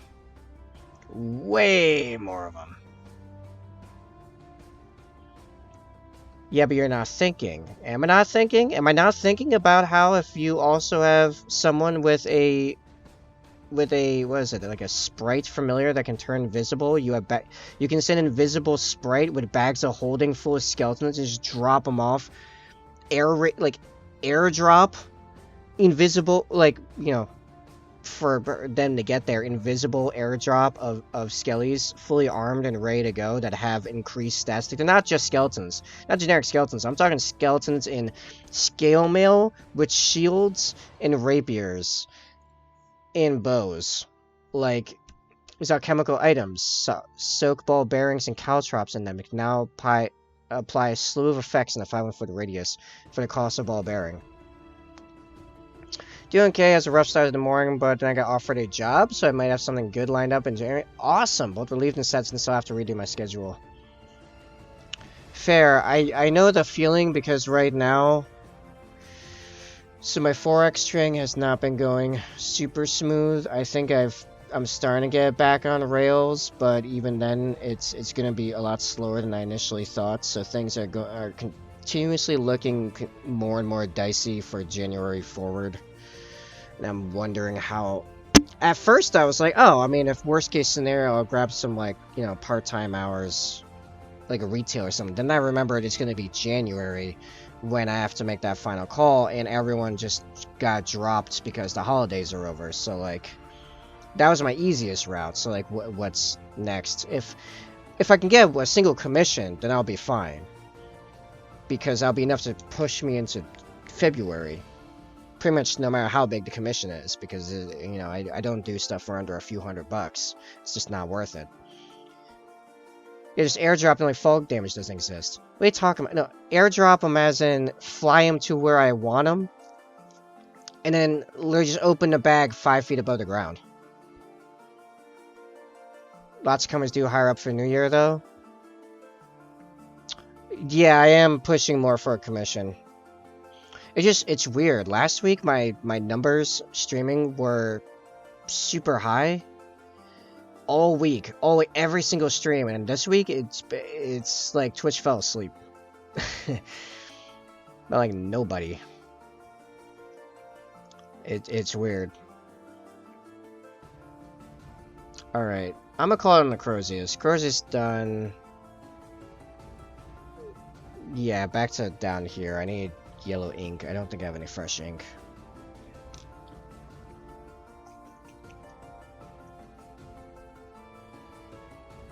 Oh, that's a thumbs up. Okay, I couldn't figure out if it was a wave or... I was trying to figure out what the emo was. Close to the holidays, the best folks are getting overwhelmed with holiday stuffs. Oh yeah, that's actually a fairly good point.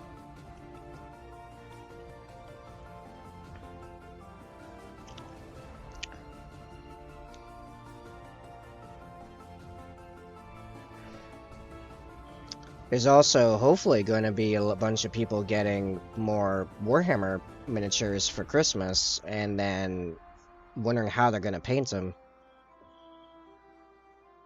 I don't know. Just saying. Whisper doesn't have hands, so has to improvise. Okay, to be totally fair, and this is probably just me, the way the shadows and that little lump on the top lines up, it almost looks like they're flipping you off. If you look real close at that, it almost.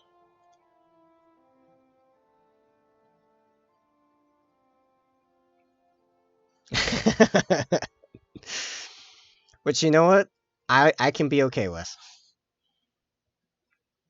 Would not be the first time I've been flipped off on stream. Actually, linguistically, has not been the first time I've been flipped off in this stream. Oh, now I have to... I think I know what that emote's trying to say, but I want to double check. Derp? Yeah, okay, cool.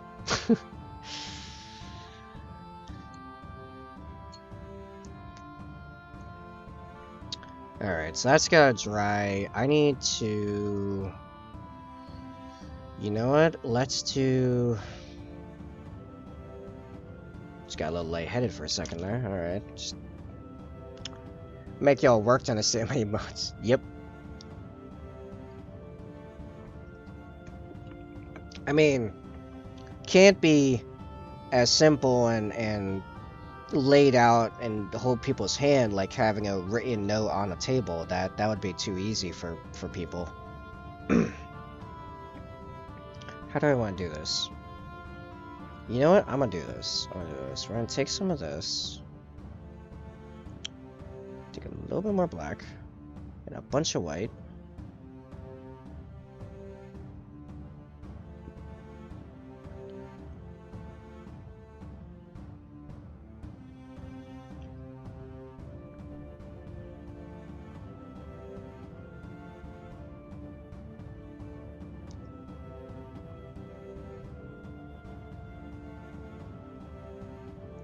And we're gonna put some reflections on this pauldron. Like I intended to yesterday and completely forgot about 4 times in a row. So I left this spot all clear right here.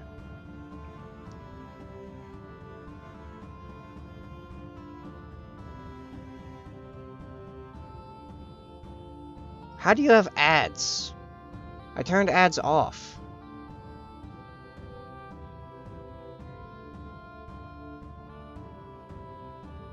What?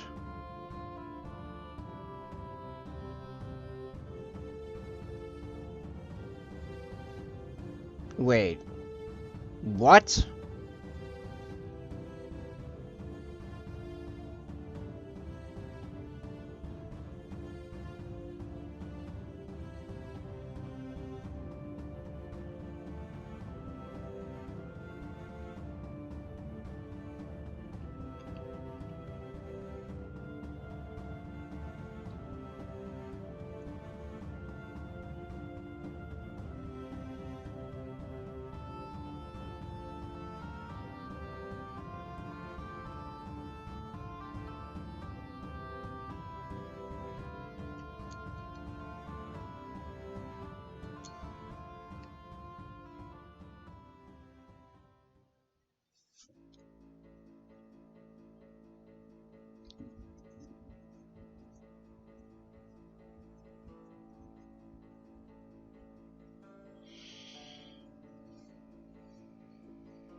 Yo, I need Bree to come back and tell me if she's actually getting ads.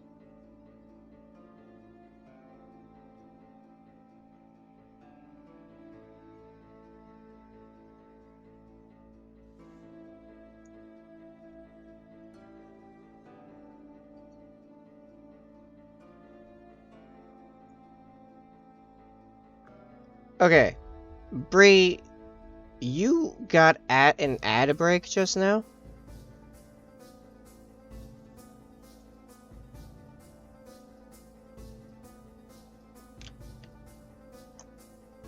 There should be no ads. I turned ads off.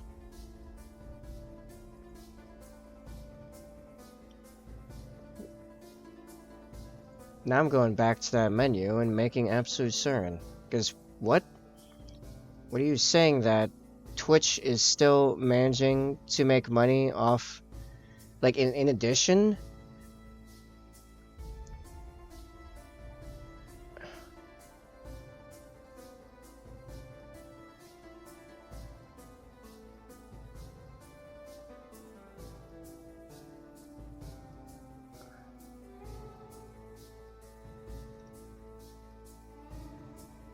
No, I'm on my phone. I was trying to figure out how to minimize your stream and take with me as I respond to a text, but it closed it instead.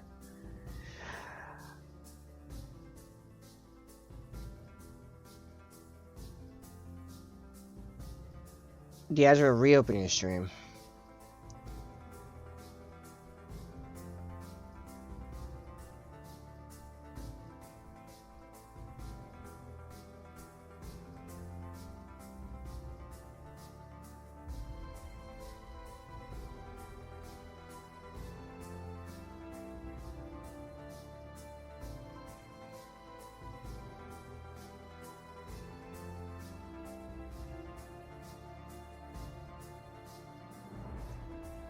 even for that, for ads,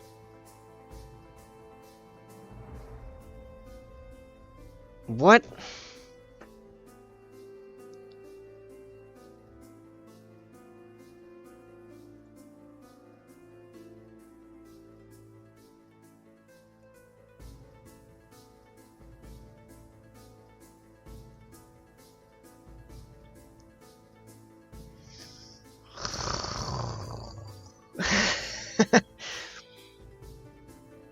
It's like, if they're gonna do ads anyway, why'd I even turn them off?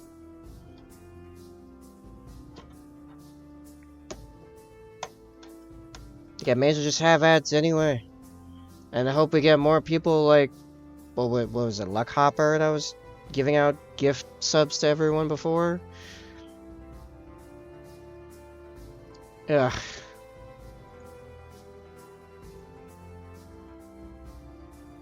I'm mad, yo.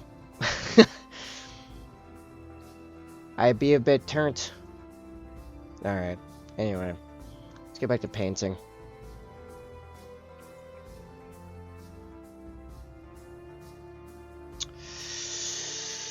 Alright. Alright, let's put some white on the pommel here.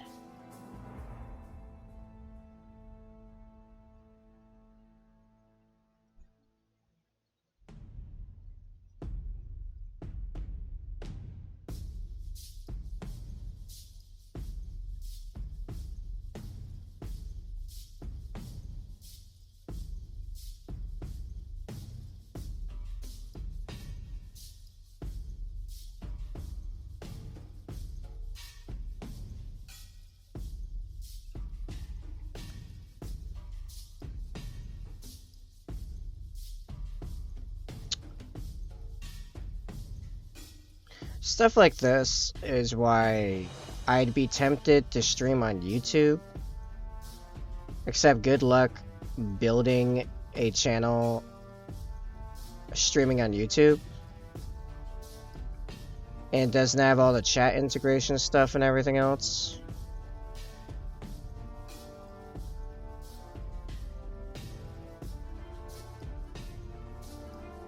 But like, what?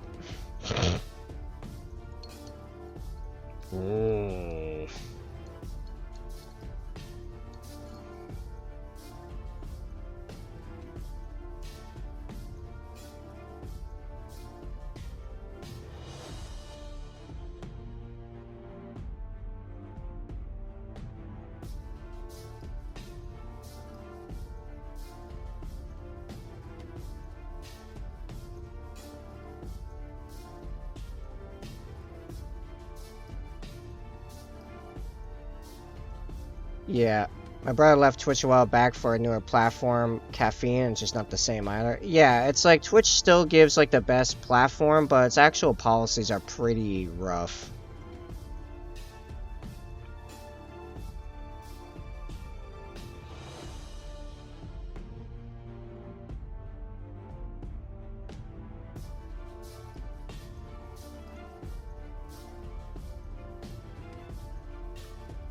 Twitch is an awful platform to grow. Yeah, compare it to YouTube. I've done YouTube several times.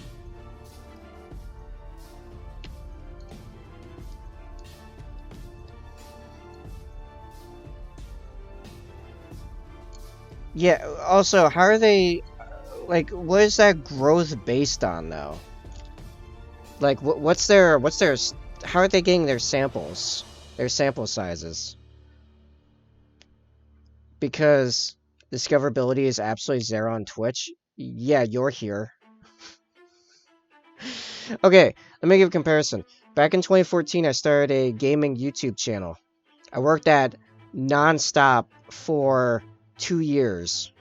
I made over I made just at 200 videos, 30 to 40 minute Let's Plays. In 2 years, my peak was 82 subscribers. I have been streaming since late August, early September this year, and I'm at 118 followers, 11 subs, and 2 patrons. And all of you people are here. Discoverability, if you are active about it, is quite good on Twitch. That's why I still keep going on Twitch. Yeah, discovery by itself is whatever. But that's why you do things like raiding and going into other people's streams and talking to people. You make a Discord and, you know, you do branding, marketing. You could be higher if you use other social medias properly. What does that mean? I have 1,600 followers on Instagram. I had a fairly decent Facebook following too until Facebook broke my thing, broke my page, and I haven't had the wherewithal to rebuild it. I mean, it now exists again, but I mean, like, yeah, I can't be asked. Best avenue discoverability is TikTok. Yeah, sure, but that involves me making a bunch of videos, which takes absolutely forever.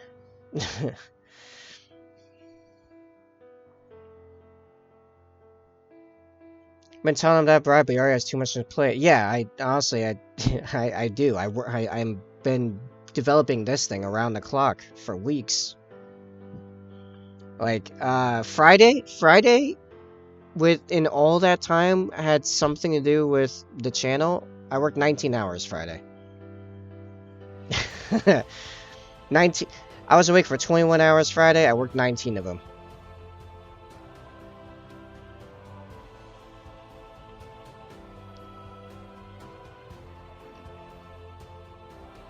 Alright, how am I fixing these other pieces here? So every major streamer that left Twitch and ended up partnered on YouTube said flat out it was the best decision because it opened their schedule. Great. Here's the problem. Try discoverability on YouTube. Like, where's discoverability on YouTube? Honestly, how are you getting people to your stream on YouTube? Like, they can go. Major streamers can go from Twitch to YouTube. No problem. Makes sense. Because they already have a following. They have a platform. They have a brand. People know them. They have people to follow them over there. Like, straight up, most of the regulars here tell me, like, yeah, I'm one of several people they have open. Because YouTube's algorithm, yeah, sure, the algorithm, yeah, but the saturation is insane. I swear, the only reason I've gotten to this point this fast is because I'm in the Warhammer category. I don't have a lot of competition. Yeah, sure, but yeah, the math on the algorithm is better by itself. Your saturation's insane though. There's more streamers than any other platform.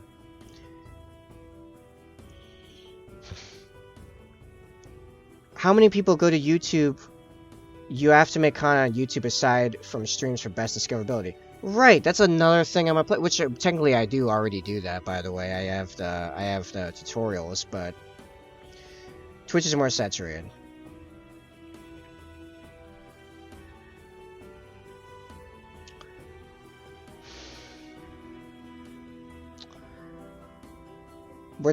Okay, I'm speaking about if you're already on YouTube streaming, then you have Ustream to make the content. I'm doing that right now. But here's the other thing. A lot of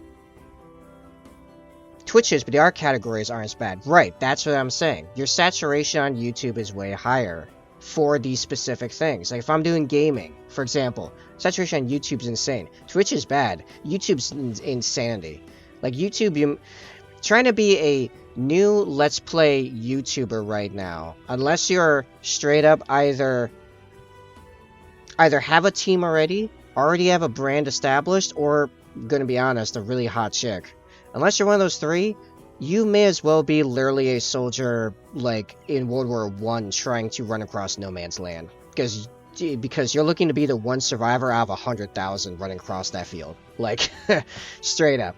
If you record a Twitch stream and make a tutorial live, then you have to wait to post that content on YouTube. No, I don't. I can do that immediately. I mean, it takes me... I literally do that right now. It takes me as long as it takes for me to publish it and then download it off YouTube, make the clip, and put it back up. I can do the whole thing in like 2.5 hours.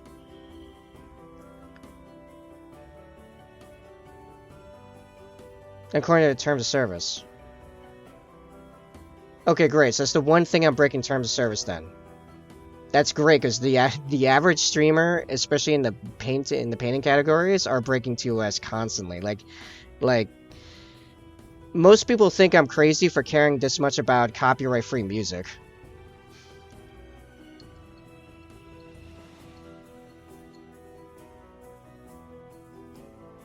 Because everyone else I know that does like Warhammer painting uses like whatever music off like Spotify or what have you. And I think technically, yeah, you're supposed to wait 24 hours for Twitch stuff to get on YouTube. Ironically, when I actually do make tutorials, it's usually way after the stream happens. But you can't compare Discoverability as a game channel compared to Warhammer. Gaming channels saturate everything. What I'm saying is that I have to base my approach to calculating my growth on the Warhammer channels. Specifically. Like every one of these categories is a completely different game.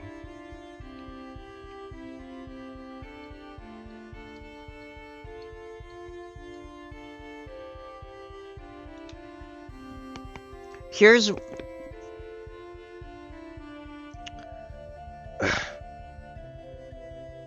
From all my time in YouTube, and my little bit of time on Twitch, I think for starting off, Twitch is the better route. And that's why I'm on Twitch. Because on Twitch, here's the thing. I can immediately actively network, like you can't do on YouTube. Because you have raids. You can go into other people's streams. You can have all of these integrations in like chat and Discord and you know, all that stuff. You can raid on YouTube. They added raiding on YouTube? Okay, that's a new thing. What is...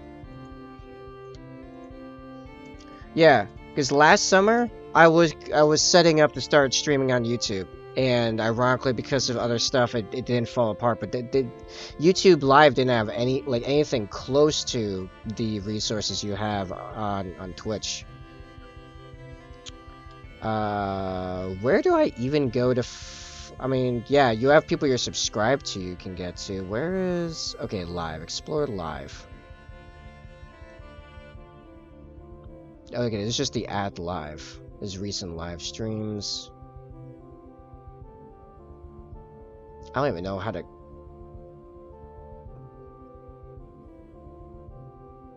Okay. Alright. Let's say, for example, I start streaming Warhammer painting on YouTube, right? How would the average person even find me?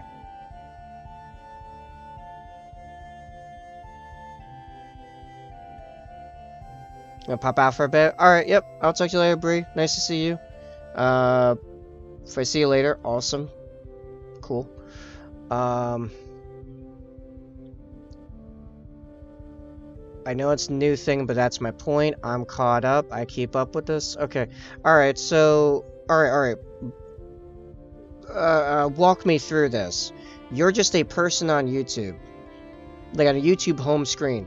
How does someone find me, someone live streaming Warhammer painting? Like, what is that route that gets them from standard YouTube to in my chat? Because honestly, besides just searching Warhammer painting and then it's showing me as live, which I don't know if it even does that, to be honest, I don't know how that happens. No matter where you stream, YouTube or Twitch, you need market on other platforms actively to be successful. Except ironically, from what I'm told, most of my traffic right now comes from Twitch and goes to my other platforms. Because most of those other platforms for painters are saturated with other painters. So yeah, in theory I have big numbers, but it's not the numbers I care about. I'm trying to get like average people. Which means you're not actively marketing correctly on those platforms. Alright, sure. Then it keeps coming back to, like, I know on Instagram really likes Reels right now. It keeps coming back to I have to make a bunch of more video content, in which case I'm not streaming. So Twitch is the better option that you're not using the better things properly. Okay, so it sounds like I just need to... Alright, here's where I'm stuck then. I guess this is where I'm stuck. All these... By my understanding, all these other platforms that do things better do so because you're making a bunch of video content for them.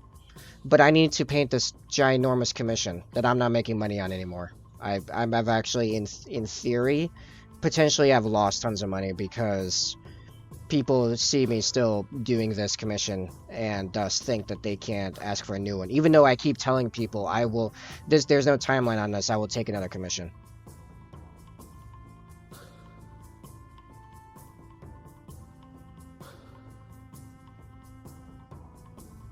That I suppose is the biggest thing of where I'm stuck. Just going live on Twitch and then talking to other people and other Twitch things. Why didn't that work? Oh, because it's two M's. Nice try, Venom. Hi, Venom. We're talking about if streaming on another platform is better for my brand or not. If there's no time limit, you don't need to worry about taking some extra time to do short form content. I'm not saying stop streaming on Twitch.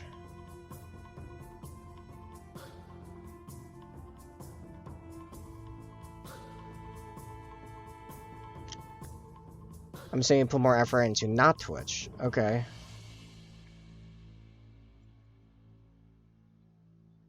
Alright, let's say for sake of argument, what exactly do you recommend do? Give me zombie step by step so I have an idea of what your vision would be.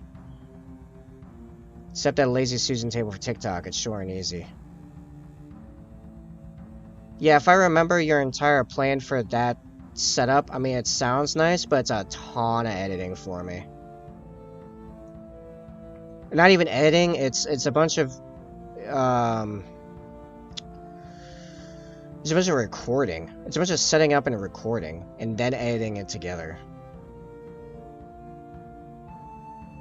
It's also not even a unique... I mean, I suppose the uniqueness doesn't matter nearly as much, but it's not a massively special approach to that. That's just an excuse. You have to record for YouTube anyways. Yeah, I don't currently record for YouTube. I stream and then I just pull the stream. You're just saying it's too hard. No, I'm saying it's inefficient, or it sounds inefficient. Because right now, I make my tutorials by literally just taking the published stream from Twitch that I just did anyway, and then I just chop it up, time lapse it, throw some music and some subtitles on it, and it's done. I can make a tutorial in 45 minutes.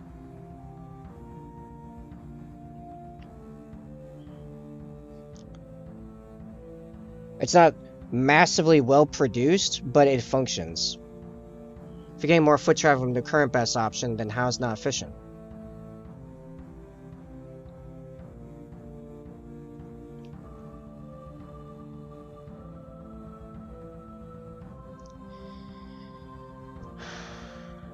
Okay.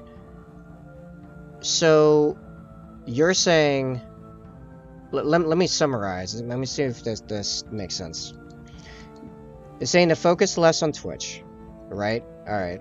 So, let's say I stop working on the back office stuff. So now I'm down to like 24 hours of streaming a week. Ish. More or less.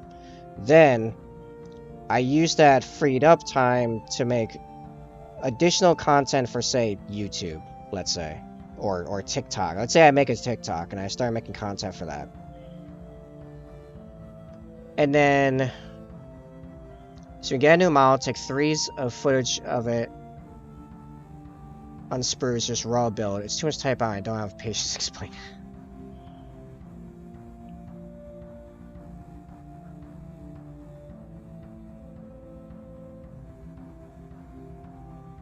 Where is... Okay.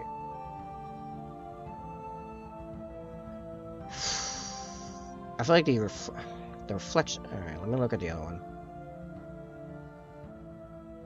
Yeah, that's better. I feel like I need to undo these reflections. They're gonna mess me up.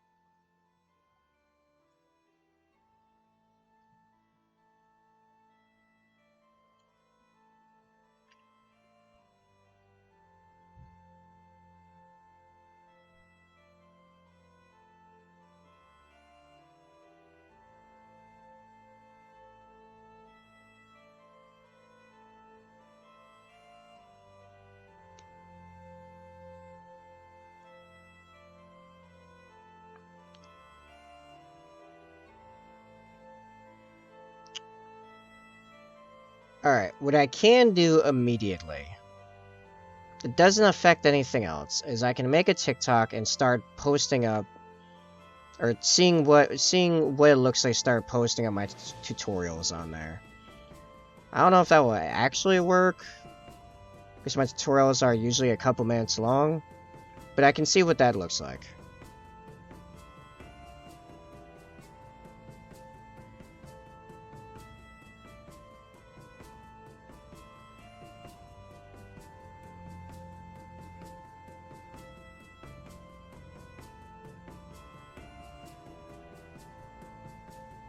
Give me some potatoes, eggs, and cheese, the classic. Yeah, there you go.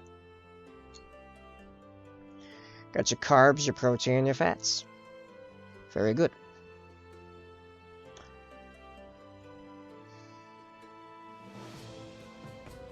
Oh, cool.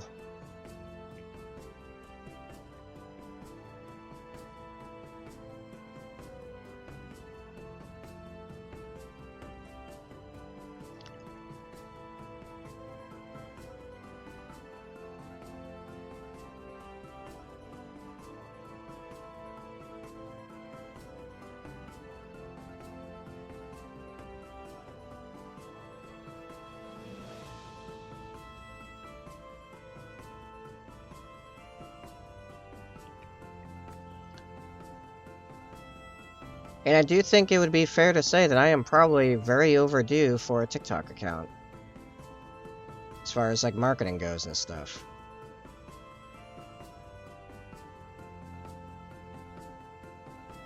So that's fine.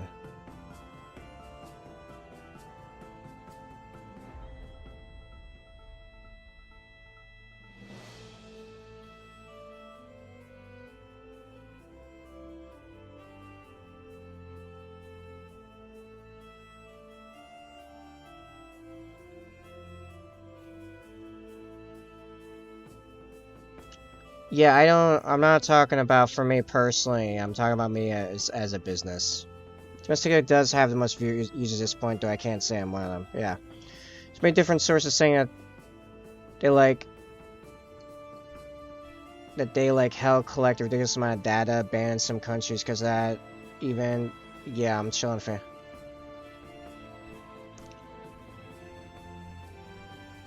Okay. It's not like any of the data that they would be getting from me is different from what anyone that puts any amount of effort to like straight up. Right now, you could use my various social media stuff that I use for this channel to find out exactly who I am with no hacking capability. The breadcrumbs are there. It's not hard. Straight up, it's not hard. You could dox me right now, would not even be difficult. The problem is, what would you dox? Like, there's nothing someone could do to hurt me except physically come here, in which case you will die. I'll tell you straight up, you will not walk away. For a lot of reasons. So, like, like a tracks where you go all day, every day. I don't go anywhere all day, every day. I am right here. I am at my house, which is an address you can easily get. You can get my address just by literally just getting a commission from me, because at some point I will be shipping something. Either you'll be shipping to me, or I'll be shipping to you. Like you will get my address.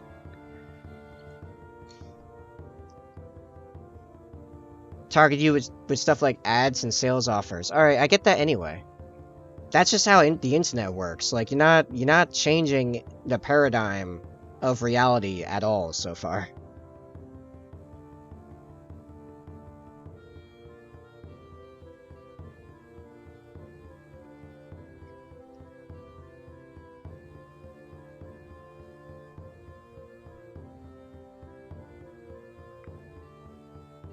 Here's the thing. I don't care if a company tracks what I do. I care if the government tracks what I do, because the government can put me in a cell for the rest of time. Or just shoot me. company can't do that. At least, not easily and get away with it without losing, losing a fair bit to the point that it's not worth it to shoot their potential consumer base. Generally speaking.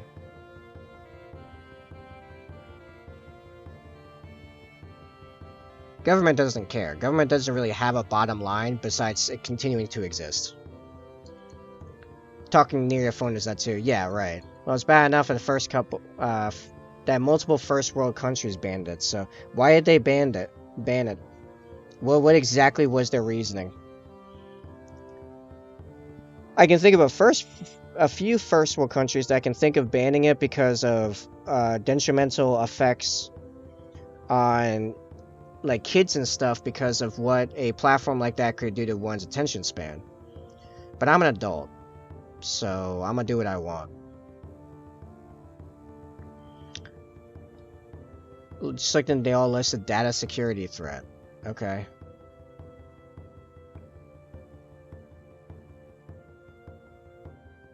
Well, you know what? It's starting to look like not having TikTok is a financial security threat. Because I need a commission soon.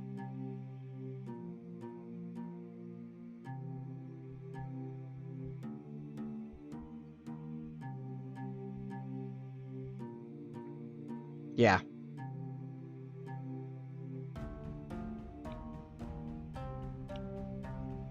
Like, effectively, either I need this trading, I either need my Forex trading to go very well in the next, like, 40 days, or I need a commission within the next 40 days.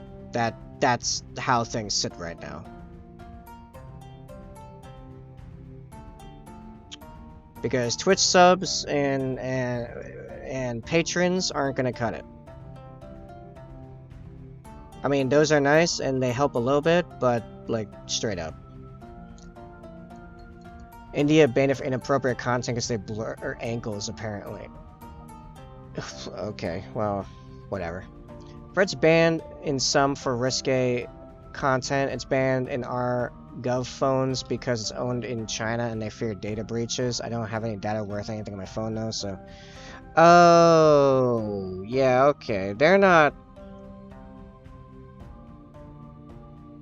A bunch of lingo in my water again. I can see it because it's in the white cup. Yeah, I can't see it in the clear cup. Anyway, it's because I'm in a basement. So, okay. Alright. They're not banned... okay, straight up, here's what it is. They're not banned because they're worried about your data security. Sigh. They're banned in those countries because those countries don't want data they don't want the Chinese to have. Usually by accident. They don't want them having, say, some ambassador being moved through streets, getting accidentally picked up on some kid making a TikTok on the side of the road, and then the China gang it. Yeah, no, it's got nothing to do with your personal data. If that was the case, Google wouldn't be usable in those countries either. Or iPhones or Androids. Yeah, no, they're worried about it because it's owned by China. That's 100% of the problem.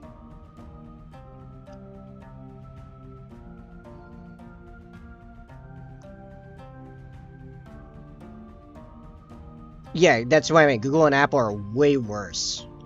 The problem is, the difference is that Google and Apple are owned in the US. So... So it's fine. We can be okay with them accidentally or purposefully getting massive amounts of data because they're in the US. The US has a thumb on them if need be. But not so with TikTok, which is in China, which means that the Chinese government can get anything they want from the company at any given time. And we don't like China. And China doesn't like us.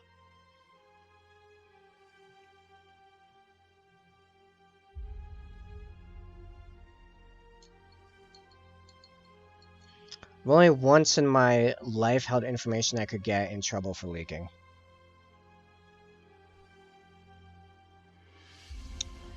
Between being an electrician that installs security systems and fire systems and being a freelance web dev, that was just my job a lot of the time.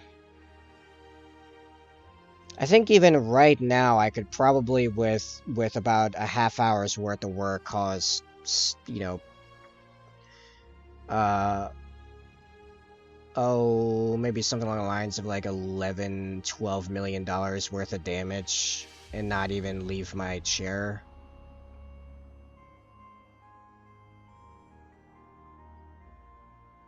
Because of just what I have passwords to. You know?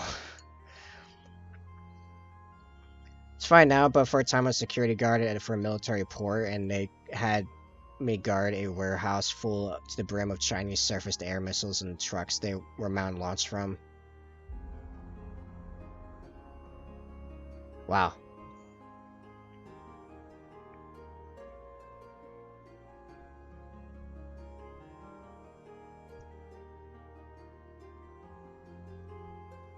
Yeah, that's totally fair. I'm with you. I've been on construction sites that straight up had something like 80 people working on it, and we had one porta potty. It was bad. Which is extremely against like multiple forms of regulation, by the way.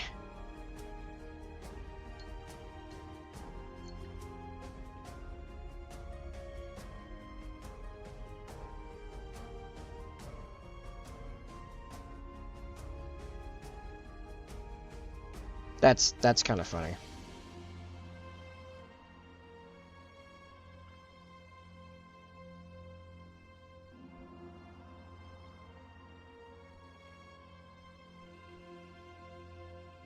Yeah, 30%. Try over double that. Like, make that situation twice as bad. That's funny.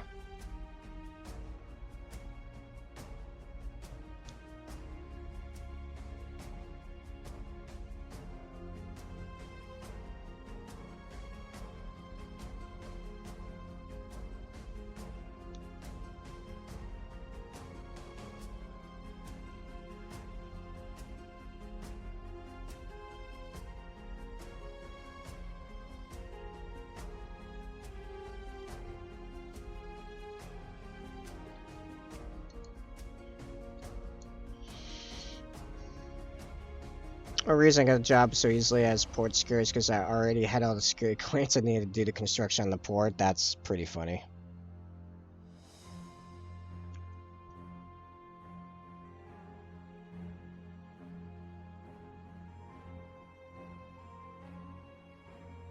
Dude, they did not do a good job on these edges. These edges are so annoying to highlight. They look like they should be easy, but they're really not.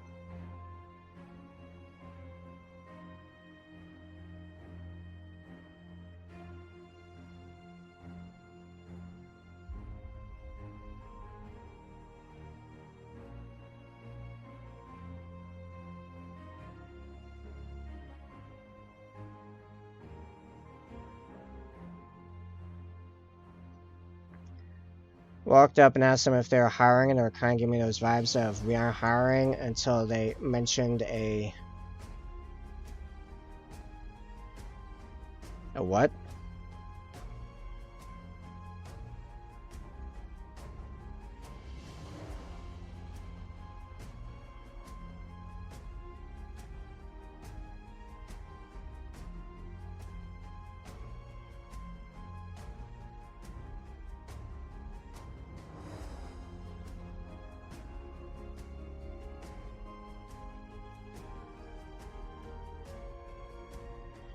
Like, yeah, you need your TWIC before you can apply, which is a couple $100 and a few months ordeal. And I just pull my TWIC out, and they're like, oh, you already have one. Oh, alright. Well, can you come in on Tuesday for training? Oh, there you go. Oh, that's the security badge. Gotcha. That's the clearance.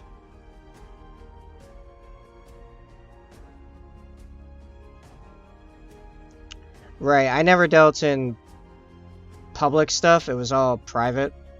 Either corporate or private, that type of deal. Private sector, effectively. Got a job just by whipping out a twig. Nice. Yeah.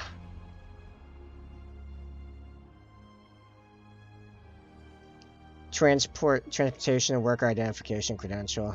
Let's get a good boy card. It says I'm not gonna set the point of fire or plant a bomb.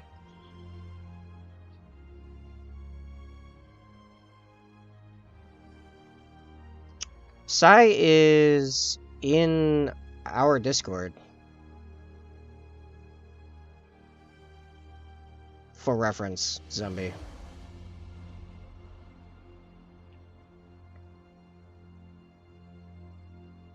Actually, maybe that should be... This is going all over the place.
It's super messy, but the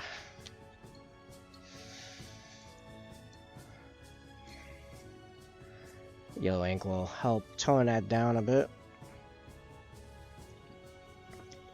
Also, I feel like this is just a weird piece to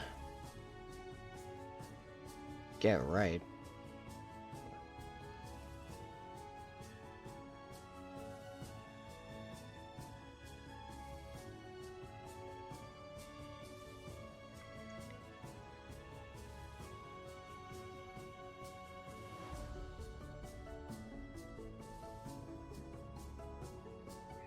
Alright.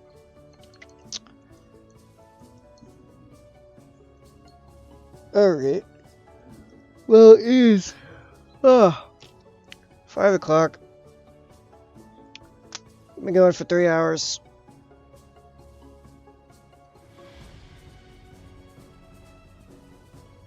I'm gonna call it on this stream. I'll be back in a few hours. We finished the Crozius at least. Well, the metal bits of it anyway. When I come back tonight, we're gonna wrap up the rest of the gold. Definitely, the gold will be done today. And Friday we'll be back to the steel. Thanks, Venom. I think I'm happy with the Crozius.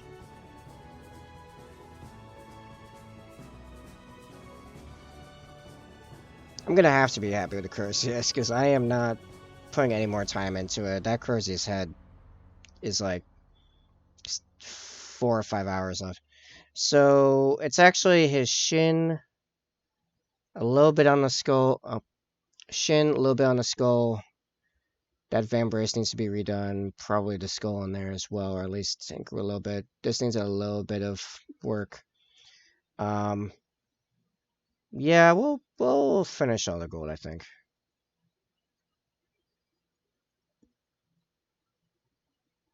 Yeah, it looks shiny.